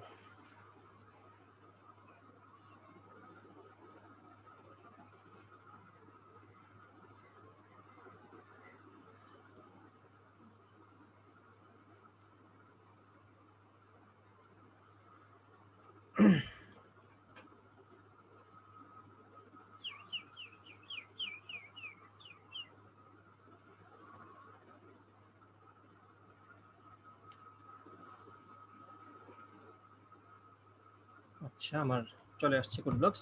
আমি ভুল করে নাম লিখে ফেলেছিলাম ফর লুপ, সরি, আমার এটার নাম হওয়া লাগবে ওয়াইল লুপ। ওয়াইল লুপ ওয়ান দিলাম, এই ইচ্ছা করি, আচ্ছা ওয়ান না দিই ডট সি লিখে দিই, ওয়াইল লুপ সি। আচ্ছা ঠিক আছে, আমি ফরজ কাজগুলো করে ফেলি, হ্যাশ ইনক্লুড stdio.h, তারপরে ইন্ট মেইন, কি হলো, আচ্ছা রিটার্ন 0। এই কাজগুলো তোমরা সবাই করবা, এই কাজগুলো সবাই করা লাগবে। ওকে, তারপরে আমরা কি করব, কাজ তো হচ্ছে 1 থেকে 10 পর্যন্ত সংখ্যা প্রিন্ট করা। আমি কি করলাম, int i is equal two 1 দিয়ে শুরু করে দিলাম, বিকজ আমি তো 1 থেকেই প্রিন্ট করা শুরু করব, তো আমি 1 দিয়ে শুরু করে দিলাম এটাকে, i ইজ ইকুয়াল টু 1। তারপর লিখলাম while, আমি এক্স্যাক্টলি সেম কোডটা ফর লুপ দিয়েও লিখে দিব, যাতে তোমরা ফর লুপ এবং while লুপের স্ট্রাকচারের পার্থক্যটা বুঝতে পারো। তো while i is less or equal to 10, মাথায় রাখো গত ক্লাসে কিন্তু এটা পড়ছিলাম, লেস, ওই যে লেস দেন সাইন এবং ইকুয়াল সাইন লেখা মানে হচ্ছে লেস অর ইকুয়াল, ঠিক আছে। i যদি 10-এর চেয়ে ছোট হয় অথবা সমান হয়, দুইটাই ঠিক আছে, যে কোনো একটা হলেই আমার চলবে, কন্ডিশন ফুলফিলড। ভিতরে গিয়ে কি লিখবো, লিখবো প্রিন্টএফ, ওই আইএল ভ্যালু দিয়ে প্রিন্ট করবো, তাহলে %d নিউ লাইন, প্রত্যেকটা সংখ্যা নতুন লাইনে প্রিন্ট হতে হবে, আমি চাচ্ছি এটা। ওকে, কমা দিয়ে কি লিখবো, কমা দিয়ে লিখবো আয়ের মানটা। তারপরে কি, কাজ তো শেষ না, আমরা আয়ের মানটা বারবার বাড়াতে হবে, তাই তো, i is equal two i+1 দিয়ে দিলাম। এই দেখো, এখন যদি আমি কোডটা চালাই কি করবে দেখো, এই যে 1 থেকে শুরু করে 10 পর্যন্ত সবগুলো সংখ্যা প্রিন্ট করছে।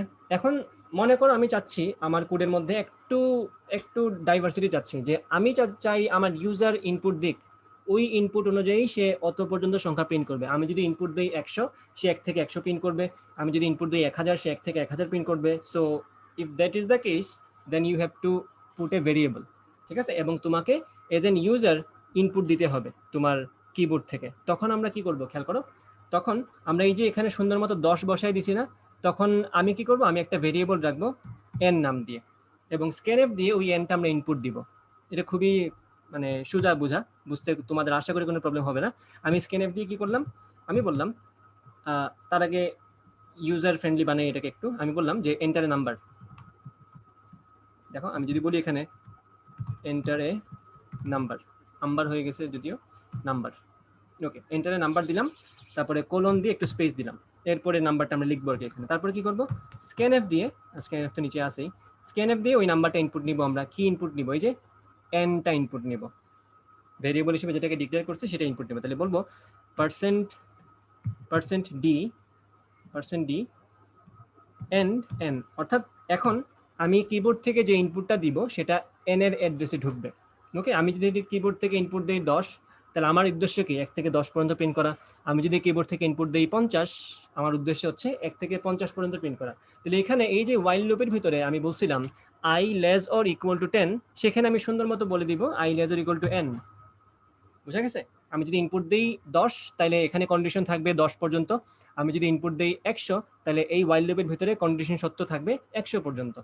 ওকে, আমি আশা করি তোমরা ব্যাপারটা বুঝতে পারছো। খুব একটা বেশি কিন্তু কঠিন কথা ছিল না এটা, এবং আমার কোডটাও সুন্দর হয়ে গেল, একটু ইউজার ওরিয়েন্টেড অথবা ইউজার ইন্টারেক্টিভ হয়ে গেল কোডটা। রান করলাম, কোনো লেখা আসে নাই, কেন আসবে না? আবার রান করি।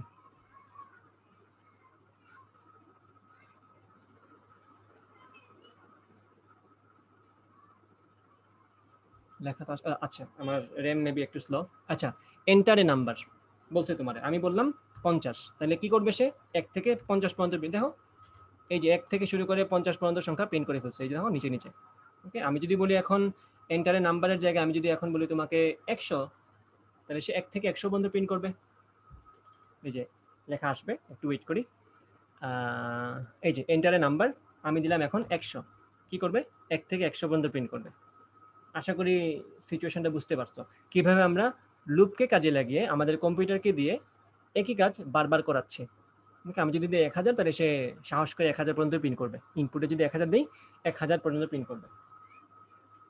তো আশা করি তোমরা এই লুপের ব্যাপারটা বুঝতে পারছো while লুপ দিয়ে। এখন আমি যদি সেম কাজ ফর লুপ দিয়ে করতে চাই, সেক্ষেত্রে কি করব? লুপ তো মেইনলি আমরা দুইটা ইউজ করবো, একটা হচ্ছে while লুপ এবং একটা হচ্ছে ফর লুপ। আমি তো তোমাদেরকে while লুপ দিয়ে দেখালাম, এখন ফর লুপ দিয়ে একটু জিনিসটা বলি। আসলে কাহিনী কি? কাহিনী হচ্ছে তুমি লুপের মধ্যে আসলে কি করছো, একটা নির্দিষ্ট কাজ করছো এবং একটা কন্ডিশন নিয়ে ওই কাজটা করছো, যে ওই কন্ডিশন যতক্ষণ পর্যন্ত সত্য থাকবে ততক্ষণ পর্যন্ত আমি কাজটা করব, এবং তুমি ওই কন্ডিশনটা ব্রেক করার অপশন রাখছো। কারণ তুমি যদি ওই কন্ডিশনটা ব্রেক করার অপশন না রাখো, যেমন ধরো আমি যে এইখানে i সমান i প্লাস 1 দিছি, এই জিনিসটা যদি আমি নাই করে দিতাম, কারণ আমি যদি আমার কোডের মধ্যে এই জিনিস না রাখতাম, তাহলে কি আমার i এর ভ্যালু সারা জীবনই 1 থাকতো, কজ আমি তো i কে চেঞ্জ করছি না, এবং সারা জীবনই মানে কম্পিউটারের যতক্ষণ পর্যন্ত মানে তার লিমিটে কুলাবে ততক্ষণ পর্যন্ত সে ওই i এর ভ্যালু 1 প্রিন্ট করতেই থাকতো। সেটা আমরা একটু দেখি, দাঁড়াও। এই যে i সমান i প্লাস 1 আমি সরাই দিলাম, এটা আমি আমার কোড থেকেও সরাই দিই, এই যে এটা আমি সরাই দিলাম। এখন দেখো কি হয়। আমি যদি এখন ইনপুট দেই 10, doesn't matter at all, cause i এর ভ্যালু তো 1 এবং এটা আমি চেঞ্জ করছি না। i তো সারা জীবনই 1 এর চেয়ে ছোট থাকবে, সরি 10 এর চেয়ে ছোট থাকবে, দিলাম 10। দেখো 1 প্রিন্ট হচ্ছে, দেখো নিচের দিকে কি দেখা যায়, মানে বাইরে আছে যে আমাদের একটা জিনিস, খেয়াল করছো সবাই? সে কিন্তু কন্টিনিউয়াসলি প্রিন্ট করছে একই জিনিস, যতক্ষণ পর্যন্ত তার লিমিটে কোলাবে ততক্ষণ সে প্রিন্ট করতেই থাকবে। দেখা যাচ্ছে ব্যাপারটা? কারণ আমি লুপ শেষ হওয়ার কোনো কন্ডিশন রাখি নাই। এই যে তার লিমিট শেষ, এই যে প্রিন্ট করতেছে, লিমিট শেষ হয়নি এখনো, তার দম আছে অনেকক্ষণ, সে করতে থাকে। বাট আমি তো এটা চাই নাই, আমি চাচ্ছিলাম যে 1 থেকে একটা সার্টেন নাম্বার পর্যন্ত সে প্রিন্ট করুক। আমি কখনোই একটা লুপ ইনফাইনাইটলি চালাতে চাই না, কজ এটা আমার প্রোগ্রামিং এর উদ্দেশ্য না। আমি একটা কাজ একটা নির্দিষ্ট সময় পর্যন্ত করাতে চাই। আচ্ছা, সো সেক্ষেত্রে আমি i সমান i প্লাস 1 বলে দিব। তো এই যে কি কি জিনিস আমি ইউজ করতেছি বলো তো একটা লুপের মধ্যে? আমি একটা নাম্বার নিয়ে কাজ করছি, অর্থাৎ আমি একটা নাম্বারকে মানে শুরুতে তো একটা নাম্বার দিয়ে দিতে হবে যাতে সে এর উপর বেস করে কাজ করে। দেন আমার একটা কন্ডিশন দিতে হবে, দেন আমার ওই কন্ডিশন ব্রেক করার অপশন রাখতে হবে। মানে এইটা তো আমার কন্ডিশন, কিন্তু এই কন্ডিশনকে মানবে না এরকম একটা সিচুয়েশনও তো আমার একসময় নিয়ে আসতে হবে, যেমন যে সিচুয়েশনটা আমার i সমান i প্লাস 1 নিয়ে আসে। i প্লাস 1 এর মাধ্যমে আমরা কি করি, i এর ভ্যালু আস্তে আস্তে বাড়াতে থাকি, এক সময় গিয়ে i এর ভ্যালুটা কন্ডিশনকে ডিনাই করে অথবা কন্ডিশন মানে না, তখন আমরা লুপ থেকে বের হয়ে যাই। তো এই যে আমাদের এখানে আসলে এলিমেন্ট কয়টা, 3টা। একটা লুপের মধ্যে এলিমেন্ট আমাদের 3টা ইউজ করতে হয়। একটা হচ্ছে একটা নাম্বার আমাদের লাগে, দেন একটা কন্ডিশন আমাদের দিতে হয়, দেন ওই কন্ডিশন ব্রেক করার জন্য আমার একটা অপশন রাখতে হয়, ইনক্রিমেন্ট বা ডিক্রিমেন্ট বা যে সামহাউ ভ্যালু আমাদের চেঞ্জ করতেই হবে। তো while লুপের মধ্যে আমরা এই 3টা এলিমেন্টকে আলাদা আলাদা ইউজ করে থাকি। while লুপের ভিতরে শুধুমাত্র কন্ডিশনটাই থাকে, ইনক্রিমেন্ট ডিক্রিমেন্ট while লুপের ভিতরের অংশে থাকে, অর্থাৎ ব্লকের ভিতরে থাকে। আর ইনিশিয়ালাইজেশনের যে ব্যাপারটা সেটা শুরুতে দিয়ে থাকি আমরা। সো 3টা ভাগ আলাদা থাকে while লুপের জন্য। কিন্তু যখন আমরা ফর লুপ ইউজ করব, তখন আমরা চাইলে সবগুলো এলিমেন্টই একসাথে ইউজ করতে পারি, that is called for loop. সেটা আমরা এখন ইউজ করব। আমি একই কাজ একই কাজ 1 থেকে 10 পর্যন্ত সংখ্যা প্রিন্ট করা অথবা 1 থেকে 100 পর্যন্ত প্রিন্ট করা ফর লুপ দিয়ে এখন আমরা করব। ঠিক আছে, আমার হোয়াইট বোর্ড কি দেখা যাচ্ছে?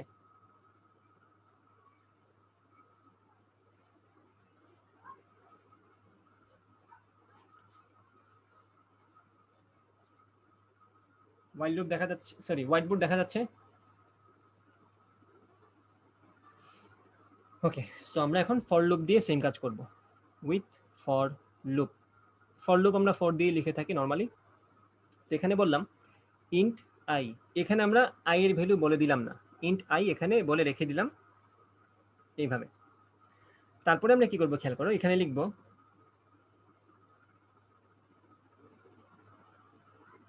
হ্যাঁ সামটা তো আমরা দেখাবো, আগে আমরা লুপের ব্যাপারগুলো বুঝে যাই তারপরে আমরা সাম দেখাবো। আমি যদি লুপের মধ্যে আবার সামের ঝামেলা রেখে দিই তাহলে অনেকের বুঝতে নিতে সমস্যা হবে। আগে আমরা নর্মাল জিনিসগুলো দেখি, তারপরে আমরা একটু কঠিনগুলোতে যাবো আস্তে আস্তে। সাম দেখাবো অবশ্যই, সাম দেখানো ছাড়া তো আসলে লুপের মর্ম আমরা বুঝতে পারবো না। আচ্ছা, তো ফর আমি বললাম আই ইজ ইকুয়াল টু 1। এই যে আই ইজ ইকুয়াল টু 1 লিখলাম, এটা মানে হচ্ছে আমরা ইনিশিয়ালাইজ করলাম যে একটা ভ্যালু, আই এর ভ্যালু 1 দিয়ে আমরা শুরু করে দিলাম এবং একটা সেমিকোলন দিলাম। এটা হচ্ছে ফর লুপের স্ট্রাকচার, এরকমই হতে হয়। এটা হচ্ছে প্রথম এলিমেন্ট লুপের। তারপরের এলিমেন্টটা হচ্ছে কন্ডিশন। আমি বললাম I less or equal to 10, আরেকটা সেমিকোলন।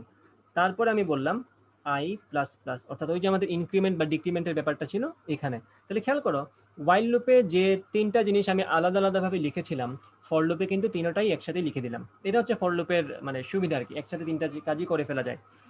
কন্ডিশন থাকলো এখানে, এই যে কন্ডিশন, এটা হচ্ছে আমাদের কন্ডিশন, আমি বলবো এটাকে কন্ডিশন। আর এই যে i সমান 1 দিলাম, এটাকে আমরা বলবো ইনিশিয়ালাইজেশন বা শুরুকরণ। আমার তো নাম্বারকে একটা ভ্যালু দিয়ে আগে স্টার্ট করে দিতে হবে লুপটা, যে i সমান 1। ওকে, এটাকে আমি বলবো আমরা ইনিশিয়ালাইজেশন, ইনিশিয়ালাইজেশন। ওকে, আর এই যে i প্লাস প্লাস অথবা i মাইনাস মাইনাস, অথবা আমি প্লাস প্লাস মাইনাস মাইনাস হতে এমন কোনো কথা না, আমরা ভাগ করে করে ওইটাকে সামনে আগাতে পারি। যে i কে আমি প্রত্যেকবার 2 দ্বারা ভাগ করবো, অর্থাৎ i কে প্রত্যেক মানে লুপিং এর সময় প্রত্যেকবার যখন লুপ ঘুরে আসবে তখন যাতে আমার i এর মানটা অর্ধেক হয়ে যায়, সেক্ষেত্রে আমি লিখবো i সমান i ডিভাইডেড বাই 2। বাট আমরা এখন এটাকে সিম্পল রাখছি, এই জিনিসটার নাম দিব আমরা ভ্যালু চেঞ্জ। আমি আমার মতো নাম বললাম আর কি, এটাকে অন্য কিছু বলতেও পারে, ভ্যালু চেঞ্জ। আমি এই যে ভ্যালুতে একটা ভ্যালুতে চেঞ্জ করা লাগবে একটা সময় গিয়ে, যাতে সেই কন্ডিশনটা ব্রেক করে। কন্ডিশন যদি ব্রেক না করে তাহলে তো হবে না। ওকে, তারপরে দিলাম এইভাবে। এই যে ভিতরের কাহিনী কিন্তু একই রকম। কি করবো প্রত্যেকবার ওই i এর ভ্যালুটা প্রিন্ট করবো, প্রিন্টএফ %d নিউ লাইন দিয়ে দিলাম, দেন বের হয়ে কি প্রিন্ট করবে, i এর ভ্যালুটা প্রিন্ট করবে। তাহলে দেখো এই i এর ভ্যালুটা প্রিন্ট হবে, তারপরে ঘুরে আসবে। এখন কিন্তু এই i প্লাস প্লাসটা কাজ করবে তখন, যদিও এখানে লুপের ভিতরে দেখা যায় মানে লুপের সেকেন্ড ব্র্যাকেটের ফার্স্ট ব্র্যাকেটের ভিতরে ঢুকানো আছে i প্লাস প্লাসটা, কিন্তু সে এই i প্লাস প্লাসটা এক্সিকিউট হবে কখন, যখন লুপের ভিতরে কাজটা করে ফেলবে। এই যে লুপের ভিতরে সেকেন্ড ব্র্যাকেটের ভিতরে সবগুলো কাজ শেষ করার পরে সে i এর ভ্যালু আরো এক বাড়ায় দিবে, i প্লাস প্লাস সে করে দিবে। তারপর সে ঘুরে যখন আসবে, এই যে ইনিশিয়ালাইজেশনটা, এটাতে সে আবার ঢুকবে না। এইটাতে সে একবারই ঢুকে যখন আমরা লুপটা শুরু করি, শুধুমাত্র তখনই সে ইনিশিয়ালাইজেশন পার্টে ঢুকে। নাহলে প্রত্যেকবার যদি ঘুরে এসে সে i সমান 1ই পেয়ে যায়, তাহলে তো i এর ভ্যালু চেঞ্জ হচ্ছে না। আমি যতই i এর ভ্যালু প্রত্যেকবার এক করে বাড়াই, ঘুরে যদি আবার এসে দেখে i সমান 1, লাভ তো নাই। তার মানে হচ্ছে এখানে কম্পাইলারের ভিতরে বা সি প্রোগ্রামিং এর ভিতরে জিনিসটাকে এইভাবেই ডিজাইন করা আছে ফর লুপকে, যাতে সে i সমান যে 1 অথবা ইনিশিয়ালাইজেশনের যে ব্যাপারটা, সেটা একবারই অ্যাক্টিভ হয়। কখন, যখন শুরুতে সে লুপে ঢুকবে। লুপে ঢোকার সময় একমাত্র সে এটা দিয়ে শুরু করে, পরবর্তী কখনোই সে আর এটার দিকে তাকায় না, নাহলে তো বারবারই i এর ভ্যালু 1 হয়ে যাবে। পরের দুইবার সে কি করে, শুধুমাত্র এই দুই পরে যতবারই সে কাজ করুক না কেন, 10 বার করুক বা 100 বার করুক, ইনিশিয়ালাইজেশনের অংশ থেকে বাদ দিয়ে প্রত্যেকবার সে শুধুমাত্র এইগুলো নিয়ে কাজ করবে। এইটাতে সে শুধুমাত্র যখন লুপ শুরু করবে তখন ঢুকবে, আদারওয়াইজ ঢুকবে না। ওকে, প্রথমবার যখন লুপে ঢুকবে তখন সে এটা দিয়ে স্টার্ট করবে, পরের প্রত্যেকবার সে শুধু এটা চেক করবে i 10-এর চেয়ে ছোট অথবা সমান কিনা, এবং লুপে ঢোকার পরে এই কাজটা করার পরে সে i এর ভ্যালু এক বাড়ায় দিবে। তো আশা করি বুঝতে পারছো যে ফর লুপটা ওয়াইল লুপের মতোই, কাজটা একটু ডিফারেন্টলি করে সে, তার চেহারা একটু অন্যরকম, বাট ভিতরের কাজে কি। আমি যদি এখন 10 না দিয়ে এখানে স্ক্যানএফ এর মাধ্যমে n ইনপুট দিতাম, তাহলে এখানে 10-এর জায়গায় আমরা n লিখতাম। তখন আমরা 50 দিলে 1 থেকে 50 প্রিন্ট হতো, 100 দিলে 1 থেকে 100 প্রিন্ট হতো। ওকে, তো এই গেল ফর লুপের ব্যাপার অথবা ওয়াইল লুপের ব্যাপার। আশা করি লুপের মেইন বেসিক কনসেপ্টটা তোমরা বুঝতে পারছো যে একই কাজ বারবার করানোই হচ্ছে লুপের কাজ। সেক্ষেত্রে তোমার কিছু কাজ একটু বুদ্ধি করে করা লাগে। ওকে, আশা করি এই পর্যন্ত সবাই বুঝতে পারছো। এখন আমরা একটু অ্যাডভান্সড অ্যাপ্লিকেশন দেখব লুপের। একটু আগেতে মাত্র যেটা করলাম সেটা ছিল একটা সার্টেন নাম্বার থেকে একটা সার্টেন নাম্বার পর্যন্ত আমরা জাস্ট ওই নাম্বারগুলোই প্রিন্ট করছি। 1 থেকে 200 বললে 1 থেকে 200 প্রিন্ট করছি। এখন আমরা এটা করব না, আমরা করব যেটা সেটা হচ্ছে 1 থেকে 100 পর্যন্ত যতগুলো সংখ্যা আছে সবগুলার যোগফল আমরা প্রিন্ট করব। 1 যোগ 2 যোগ 3 যোগ 4 যোগ এভাবে n পর্যন্ত আমরা প্রিন্ট করতে চাই। অর্থাৎ আমি যদি n এর ভ্যালু 50 দিই, সেই 50 পর্যন্ত যোগ করে আমাকে আনসার দিবে। আমি যদি n এর জায়গায় 100 বসাই তাহলে সে 1 থেকে 100 পর্যন্ত সবগুলো সংখ্যা যোগ করে আমাকে দিবে। তো সেই ক্ষেত্রে আমরা এজ এ নর্মাল হিউম্যান কি করতাম, সেক্ষেত্রে আমরা যেটা করতাম পরীক্ষায় যেরকম আমরা আমাদের নাম্বার গুনি, খাতা পাওয়ার পরে স্কুলের পরীক্ষায় যখন আমরা খাতা পেতাম তখন চেক করতাম যে স্যার নাম্বার ঠিক মতো যোগ করছে কিনা, তাই না? সো প্রথম প্রশ্নে মনে করেন আমি পাইছি 4, আমাদের এখন সৃজনশীল, তো প্রথমটাতে পাইছি আমি কতে পাইছি 1, খতে পাইছি 1, গতে পাইছি 2 আর ঘতে পাইছি মনে করো 3। যোগ করলাম 1 যোগ 1 যোগ করে 2 হইলো, তারপরে এই 2 এর সাথে 2 যোগ করলাম 4 হলো, তারপরে 4 এর সাথে 3 যোগ করলাম 7 হলো। অর্থাৎ আমি প্রথম প্রশ্নে 7 পেয়েছি। পরের প্রশ্নে আবার আমি পেয়েছি প্রথমটাতে 0, পরেরটাতে মনে করো 2 পেয়ে গেছি, পরেরটাতে 0 পাইছি, পরেরটাতে মনে করো দেখাদেখি করে 2 পেয়ে গেছি। তো এইভাবে আমি কিন্তু যোগ করতে থাকি। এইভাবে আমি সিরিয়ালি আগের যুগের সাথে পরের নাম্বারটা যোগ করে দিই। যেমন ধরো এই পর্যন্ত আমাদের আসছিল 7, 7 সাথে আমি 0 যোগ করব, 7 যোগ 0 0 থাকলো, তারপরে আমি 7 সাথে আবার 2 যোগ করব, 7 যোগ 2 করলে আমরা 9 পাবো, তারপরে 9 এর সাথে 0 যোগ করব, 0ই থাকবে, 9ই থাকবে, তারপরে আমরা 9 এর সাথে 2 যোগ করব, এভাবে আগাতে থাকবো। অর্থাৎ প্রিভিয়াস সামের সাথে আমরা প্রত্যেক সামনে পাওয়া নতুন সংখ্যাটা যোগ করতে থাকবো এবং এইভাবেই আমরা আগাতে থাকবো। এই যে অ্যালগরিদম, এই যে মেথডটা, এটাই আমরা লুপের মাধ্যমে বারবার করবো। দেখো আমি কিন্তু একই কাজ বারবার করছি এখানে, প্রত্যেক সামের সাথে প্রত্যেকটা যোগফলের সাথে পরের সংখ্যাটা যোগ করছি। পরের সংখ্যাটা যোগ করার পরে যেটা পাচ্ছি সেটা হচ্ছে আমাদের নতুন সামেশন। এই নতুন সামেশনের সাথে এর পরে যে সংখ্যাটা পাচ্ছি সেটা যোগ করছি। সো এইভাবে আমরা আগাতে থাকি যোগ করার সময়। সো সেম কাজ আমরা এই যে 1 থেকে কোন একটা সংখ্যা পর্যন্ত সবগুলা ক্রমিক সংখ্যা অর্ডার যে নাম্বারগুলো আছে অ্যাসেন্ডিং অর্ডারে, অ্যাসেন্ডিং অর্ডার মানে হচ্ছে ছোট থেকে বড়তে যাব আমরা, তো যোগ করতে থাকবো। তো এটা আমরা এখন করি। তো এখন এইটাকে আমরা একটু মানে যেহেতু কোড করব, কম্পিউটারকে তো বোঝাতে হবে, কম্পিউটার তো দেখে দেখে যোগ করবে না, তাকে তুমি যেভাবে বোঝাবা সে সেভাবে যোগ করতে থাকবে। তো সেটা আমরা কিভাবে করবো একটু খেয়াল করবা। একদম শুরুতে যখন আমি কোনো সংখ্যা যোগ করি নাই তখন আমার সামেশন কত ছিল বলতো? যখন কিছুই যোগ করি নাই তখন আমাদের সামেশন ছিল 0। ঠিক আছে, আমরা কিন্তু 0 থেকে শুরু করি। আমরা তো নর্মালি ধরে নিই যে শুরুতেই একটা কিভাবে আসছে, আমাদের তো একটা সিস্টেমেটিক ওয়েতে যাওয়া লাগবে, বিকজ আমি তো প্রত্যেকবার সামের সাথেই যোগ করতে যাচ্ছি। তো যখন যোগ করা শুরু করি নাই তখন তো আমার সামের ভ্যালু 0 ছিল, 0-র সাথে 1 যোগ করে আমি কি পাচ্ছি 1, তারপরে 1 যোগ করে আমি কি পাচ্ছি 2, তারপরে 2 যোগ করে পাচ্ছি 4, এভাবে আগাতে থাকবো। তো আমার শুরুটা কিন্তু হবে 0 থেকে, সাম সমান আমি শুরুতে 0 বলে দিলাম, তারপরে প্রত্যেকবার আমি সামের সাথে কি যোগ করতে থাকবো, সাম ইজ ইকুয়াল, সাম কিন্তু আমরা বারবার আপডেট করছি, সাম is equal to sum plus নতুন সংখ্যাটা। এই যে আই, এই আই হচ্ছে সেই সংখ্যাটা যেটা কন্টিনিউয়াসলি চেঞ্জ হবে। তাহলে লুপের মাধ্যমে আমি আই কে চেঞ্জ করতে থাকবো এবং ওই আই কে প্রত্যেকবার সামের সাথে যোগ করব, আমরা প্রত্যেকবার নতুন সাম পাবো। এবং এটা আমরা কতক্ষণ করব? যতক্ষণ পর্যন্ত না আমি 1 থেকে শুরু করে n পর্যন্ত পৌঁছাচ্ছি। আমি 1 থেকে শুরু করব এবং আমি শেষ করব কোথায়? n এর মধ্যে শেষ করব, অথবা তোমাদের বোঝার সুবিধার্থে বলি, মনে করো আমি 1 থেকে 100 মধ্যে যোগ করব, আমি 100 তে গিয়ে শেষ করব। তো এই সিম্পল কাজটা আমরা এখন করব। ওকে, তো প্রসেসটা আশা করি বুঝতে পারছো যে আমার তো যোগের প্রসেসটা বুঝতেছো যে প্রত্যেক সামের সাথে পরের সংখ্যাটা যোগ করে করে আগাতে হয় এবং প্রত্যেক যোগ করার পরে সামটা আপডেট হয়ে যায়। যেমন প্রথমেই সাম ছিল 0, 1 যোগ করার পরেই কিন্তু সামটা হয়ে গেছে 1, এর পরের একটা যোগ করার পরেই সামটা হয়ে গেছে 2, এর পরের 2টা যোগ করার পরেই সাম এখন হয়ে গেছে 4। তো এইভাবে প্রত্যেকবার আমরা আগাতে থাকবো, সাম আপডেট করতে থাকবো। ওকে, সো কাজটা কিভাবে করবো একটু খেয়াল করো। এখানে আমরা ভেরিয়েবল নেব 2টা। ইন্ট, আমরা ধরে নিচ্ছি যে আমরা যে সংখ্যা পর্যন্ত যোগ করব সেটা আমি ইনপুট দিয়ে দিব, পরবর্তীতে আমরা হয়তো কিবোর্ড থেকে ইনপুট দিব, আপাতত আমরা কোডের মধ্যে লিখে দিব ওটা। ওকে, ওই কাজটা তো খুব একটা বেশি চ্যালেঞ্জিং না। তো ইন্ট সাম সমান আমরা 0 বলে দিলাম, শুরুতেই বলে দিলাম এটা 0। ওকে, আচ্ছা কমা দিয়ে এখানে কমা দিয়ে লিখলাম আই, একটা ভেরিয়েবল এটা আই। ওকে, আমি এখানে ফর লুপ ইউজ করবো আর কি, আমার ইচ্ছা আমি ফর লুপ ইউজ করবো। তাই বললাম for i is equal to 1, অর্থাৎ আমি i কে ইনিশিয়ালাইজ করে দিলাম 1 দিয়ে, অর্থাৎ ফর লুপ আমি যাকে দিয়ে শুরু করব সেটাকে আমি 1 বলে দিলাম। ইনিশিয়ালাইজেশন ডান। তারপরে কি করব? কন্ডিশন। আমি i এর ভ্যালুতে 1 দিলাম, আমি i এর ভ্যালু কত পর্যন্ত নিতে চাই? মনে করো আমি যোগ করতে চাই 100 পর্যন্ত। তাহলে আমি 100 দিয়ে দিব condition. i less or equal to 100, অর্থাৎ যতক্ষণ পর্যন্ত আমাদের i 100 এর চেয়ে ছোট অথবা সমান আছে ততক্ষণ পর্যন্ত আমার লুপটা চলবে।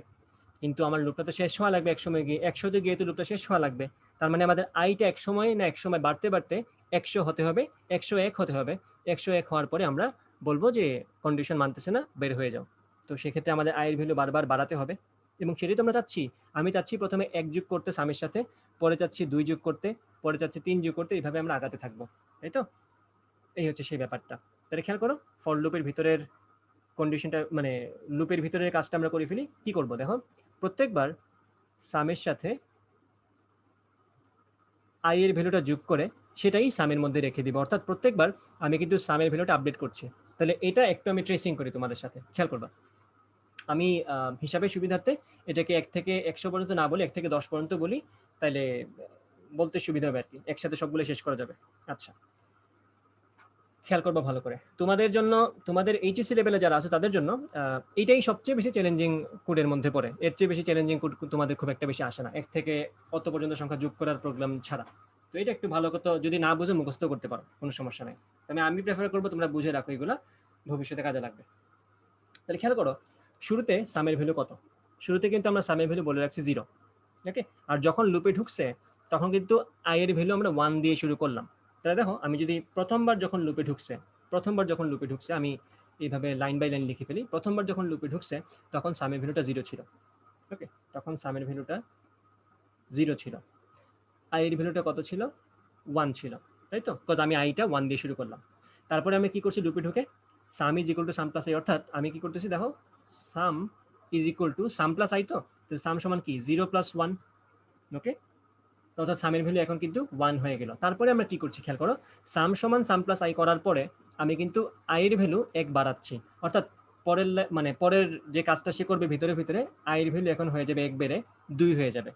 তো প্রথম লুপের ভিতরে কি কাজ করলাম সেটা শেষ হয়ে গেল, আই এর ভ্যালু এখন 2। আমরা যখন শেষ করে আবার লুপটা ঘুরে আসলাম, এখন কিন্তু আমাদের আই এর ভ্যালু 2। মাথায় রাখবা, ইনিশিয়ালাইজেশন যে অংশটা আছে এই অংশটাতে আমরা একবারই ঢুকবো, এইটাতে বারবার ঢুকবো না। তো পরের বার যখন আসবো তখন আমি জাস্ট চেক করবো আমাদের আইটা 10-এর চেয়ে ছোট অথবা সমান কিনা। যেহেতু আমরা আই এর ভ্যালু আগের বার আপডেট করে 2 বানাই ফেলছি, এখন কি চেক করবে 2 10-এর চেয়ে ছোট অথবা সমান কিনা। হ্যাঁ, অবশ্যই কন্ডিশন মানছে।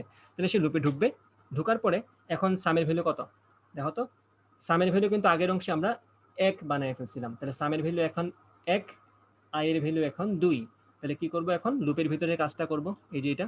তাহলে কি হবে, সাম is equal to sum plus I, তাহলে সামের ভ্যালু 1, আই এর ভ্যালু 2, তাহলে 1 প্লাস 2 ইজ ইকুয়াল টু 3। সামের এখন আপডেটেড ভ্যালু কত, 3। আই এর ভ্যালু তো আরেকবার বাড়াতে হবে, এই যে আই প্লাস প্লাস আছে, তাই আই এর ভ্যালু এখন কত হয়ে যাবে, 2 থেকে 3। তো এই দেখো, প্রত্যেকবার যদি আমি কয়েকবার কাজটা করে দিই তাহলে তোমাদের একটু মাথায় চলে আসবে প্যাটার্নটা। তো পরের বার যখন লুপ ঘুরে আসবো, পরের বার যখন আমি আবার ঘুরে আসবো এখানে, তখন আই এর ভ্যালু তো 3 এবং 3 less than or equal to 10 শর্ত মানছে, ঢুকে যাব। সামের ভ্যালু আগের অংশ থেকে পাওয়া সামের ভ্যালু হচ্ছে আমার এখন 3, আই এর ভ্যালু হচ্ছে আমাদের 3, ওকে? তাহলে আমরা কি করব, লুপের ভিতরে কাজটা করব। সাম is equal to sum plus I, অর্থাৎ 3 প্লাস 3, দুইটাই তো 3 এখানে, তাই তো? সামের ভ্যালু এখন হয়ে গেল 6, আই এর ভ্যালু 3 থেকে 1 বেড়ে হয়ে যাবে 4। তো 4 নিয়ে যখন আমি আবার লুপ ঘুরতে আসবো, তখন আবার কন্ডিশন মানছে, সো আমি আবার লুপে ঢুকবো। তো সাম সমান আগের অংশ থেকে পাওয়া হচ্ছে 6, আই এর ভ্যালু তো এখন 4। লুপের ভিতরে কাজ কি, সাম সমান সাম প্লাস আই, অর্থাৎ 6 প্লাস 4 হয়ে গেল 10, তাই তো? তো এই কাজ করার পরে, এই যে সাম সমান সাম প্লাস আই করার পরে আমরা আই এর ভ্যালু আবার আপডেট করে কত করে ফেলবো, 1 বাড়িয়ে 5 করে ফেলবো। এই যে বারবার কাজটা চলতেছে, খেয়াল করো, পরের বার সামের সাথে 5 যোগ হবে, 10 প্লাস 5 সমান 15 আসবে। কাজ তো শেষ আমাদের, আমরা তো 10 পর্যন্ত যোগ করার কথা ছিল, তাই না? না, বাকি আছে এখন আয়ের ভ্যালু 5, 10 থেকে 10-এর সাথে 5 যোগ করলে হবে 15। তো পরের বার 15-এর সাথে আয়ের ভ্যালু 1 বেড়ে হয়ে যাবে 6, 15-এর সাথে 6 যোগ করবো হয়ে যাবে 21। তারপরে 21-এর সাথে আয়ের ভ্যালু 1 বেড়ে হয়ে যাবে 7, 21-এর সাথে 7 যোগ করে আমরা পাবো 30। 30-এর সাথে পরের বার যোগ করবো 8, হয়ে যাবে 38। 38-এর সাথে পরের বার যোগ করবো 9, হয়ে যাবে কত, 47। 47-এর সাথে পরের বার যোগ করবো আমরা কত, 10, হয়ে যাবে 57। ওকে, ডান। পরের বার যখন আই এর ভ্যালু 1 বাড়িয়ে 11 করে ফেলবো, তখন কিন্তু সে আর এই কন্ডিশন মানছে না, I less or equal to 10 সে মানছে না। অর্থাৎ 11 যদি হয়ে যায় কন্ডিশন মানছে না, সে লুপ থেকে বের হয়ে আসবে। এখন কাজটা বাকি আছে, কিন্তু এখন আমরা রিটার্ন 0 দিব না। আমাদের তো এই পর্যন্ত সাম 57 আসলো, 10 পর্যন্ত যোগ করার পরে আমাদের তো 57 আসলো।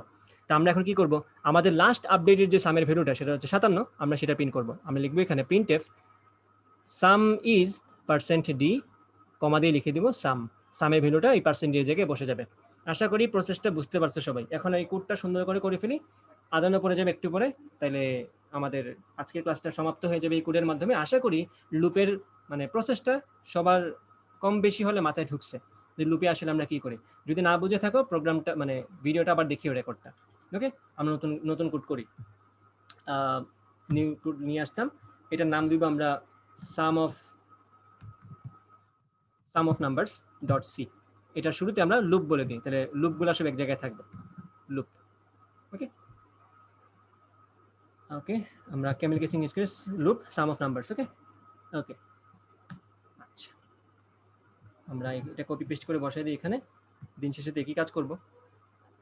আচ্ছা এখন দেখো আমার সংখ্যা দুইটা কি, একটা হচ্ছে সাম, যেটাকে আমরা শুরুতেই বলে দিলাম 0, তারপরে বললাম আই, যেটা আমি লুপের মাধ্যমে চেঞ্জ করতে থাকবো। আমি বললাম for I is equal two 1, তারপরে বললাম এখানে অবশ্যই semicolon, I less or equal to, আমি মনে করো 10 পর্যন্ত সংখ্যা যোগ করতে চাই। ওকে, তারপর বললাম I plus plus, sorry plus plus. Okay, এরপরে আমি লিখলাম sum is equal to sum plus I. তো ভিতরে ভিতরে কি কাজ চলতেছে বারবার সেটা তো আমরা বলেই ফেলছি। যখনই লুপ থেকে বের হয়ে আসবে তখনই সামের লাস্ট আপডেটের যে ভ্যালুটা সেটাই প্রিন্ট হবে। আমি লিখবো এখানে প্রিন্টএফ সাম ইজ %d, সামের যে ভ্যালুটা আছে সেটা এখানে বসে যাবে। ওকে, আমি একটু চেক করে দিই ঠিক আছে কিনা সবকিছু। এই যে সাম ইজ 55, আমি মেবি যোগ করার সময় ভুল করছি, সাম 55 হবে আশা করি। ঠিক আছে, এখন আমি যাচ্ছি 10 পর্যন্ত, আমার ইচ্ছা মতো আমি যোগ করতে চাই। সেক্ষেত্রে আমরা যেটা করব, আরেকটা ভেরিয়েবল নিয়ে নিব, যেটা নাম দিব আমরা n। এখন স্ক্যানএফ দিয়ে আমি লিখতেছি না প্লিজ, এন্টারের নাম্বার সময় নাই সেজন্য, %d দিয়ে আমরা nটা ইনপুট নিব আমাদের কনসোল থেকে। তখন আমরা এখানে 10-এর জায়গায় n বসিয়ে দেবো। তার মানে আমি যে সংখ্যা ইনপুট দিব আমাদের প্রোগ্রামটা ওই সংখ্যা পর্যন্ত, 1 থেকে শুরু করে ওই সংখ্যা পর্যন্ত সবগুলো সংখ্যা যোগ করে আমাকে সামেশনটা বলে দিবে। ওকে, তো মনে করো আমি বললাম n এর জায়গায় আমরা আমাদের একটা জানা সংখ্যা বসে দিই, যেটা যোগফল আমরা জানি, বললাম এখানে 100, 5050। আশা করি এই আনসারটার সাথে সবাই পরিচিত, 1 থেকে 100 পর্যন্ত সবগুলো সংখ্যার যোগফল 5050। এখানে তোমরা অনেকেই বলতে পারো এখানে তো আমরা চাইলেই আমাদের একটা শর্টকাট সূত্র ছিল সেটা ইউজ করতে পারতাম। Yes, you can use that also, but আমরা চাচ্ছিলাম আমরা যদি লুপের কনসেপ্টটা বুঝতে পারি। লুপ যদি ইউজ করতে না চাও এই ক্ষেত্রে তোমার তো সূত্র জানাই আছে, n × n+1 ডিভাইড বাই 2, এই সূত্র বসাই দিলে কিন্তু কাজটা হয়ে যায়, তাই না? তুমি কি করবা, তুমি লিখবে এইভাবে n × n+1 পুরাটাকে ভাগ করবা এইভাবে 2 দিয়ে, তুমি কিন্তু আনসারটা পেয়ে গেছো, এখানে লুপ ইউজ করতে হচ্ছে না। তাহলে লুপ যদি ইউজ করতে না চাও তোমার সূত্র তোমাদের মুখস্থ থাকতে হবে, যদি লুপ ইউজ করতে চাও দেন এইটা তো আছেই তোমাদের সামনে। এখন তোমাদের হোমওয়ার্ক হচ্ছে এই সেম কোডটা তোমরা ওয়াইল লুপ দিয়ে করে আমাকে জমা দিবা। তাহলে তোমাদের আজকের দিনে 2টা হোমওয়ার্ক থাকলো, সেম কোড, কাজ হচ্ছে same code with while loop. মাথায় রাখবা ওয়াইল লুপ কিন্তু ইজিয়ার, ওয়াইল লুপ কিন্তু তোমাদের জন্য অনেক ইজিয়ার ফর লুপের চেয়ে। এইচডব্লিউ হচ্ছে এটা, সেম কোড তোমরা ওয়াইল লুপ দিয়ে করবা। একটু কষ্ট করে এটা স্ক্রিনশট নিয়ে নাও, কেউ একজন স্ক্রিনশট নিয়ে আমাকে বলবা।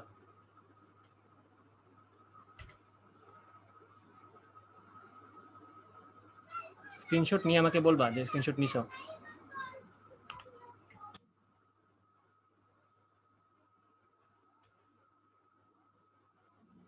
নিছো স্ক্রিনশট? ওকে ঠিক আছে, গ্রুপে পোস্ট দিয়ে দিও। আচ্ছা 2 নাম্বার ভিডিও দেখতে পারবা, তুমি একটা ফর্ম দিবে, ফর্মটা ফিল আপ করতে হবে, তাহলে দেখতে পারবা। আর আজান পড়ে গেছে, আজকে ক্লাস এই পর্যন্ত সমাপ্ত। নেক্সট ক্লাস হবে ইনশাল্লাহ পরশুদিন। তো তখন আমরা লুপের আরো অ্যাপ্লিকেশন দেখবো। লুপটা কিন্তু খুবই মজার, ঠিক আছে? আচ্ছা ঠিক আছে, আর যে স্ক্রিনশট নিয়েছে সে এখন সি প্রোগ্রামিং এর গ্রুপে ওটা দিয়ে দাও। ওকে আচ্ছা, তাহলে আমি দিয়ে দিব তোমাকে সেকেন্ড ভিডিওটা, আজরাফুল ইসলাম। ওকে, ভালো থাকো সবাই, আল্লাহ হাফেজ। আশা করি ক্লাসটা বুঝতে পারছো সবাই। আসসালামু আলাইকুম ভাই। ওয়ালাইকুম আসসালাম।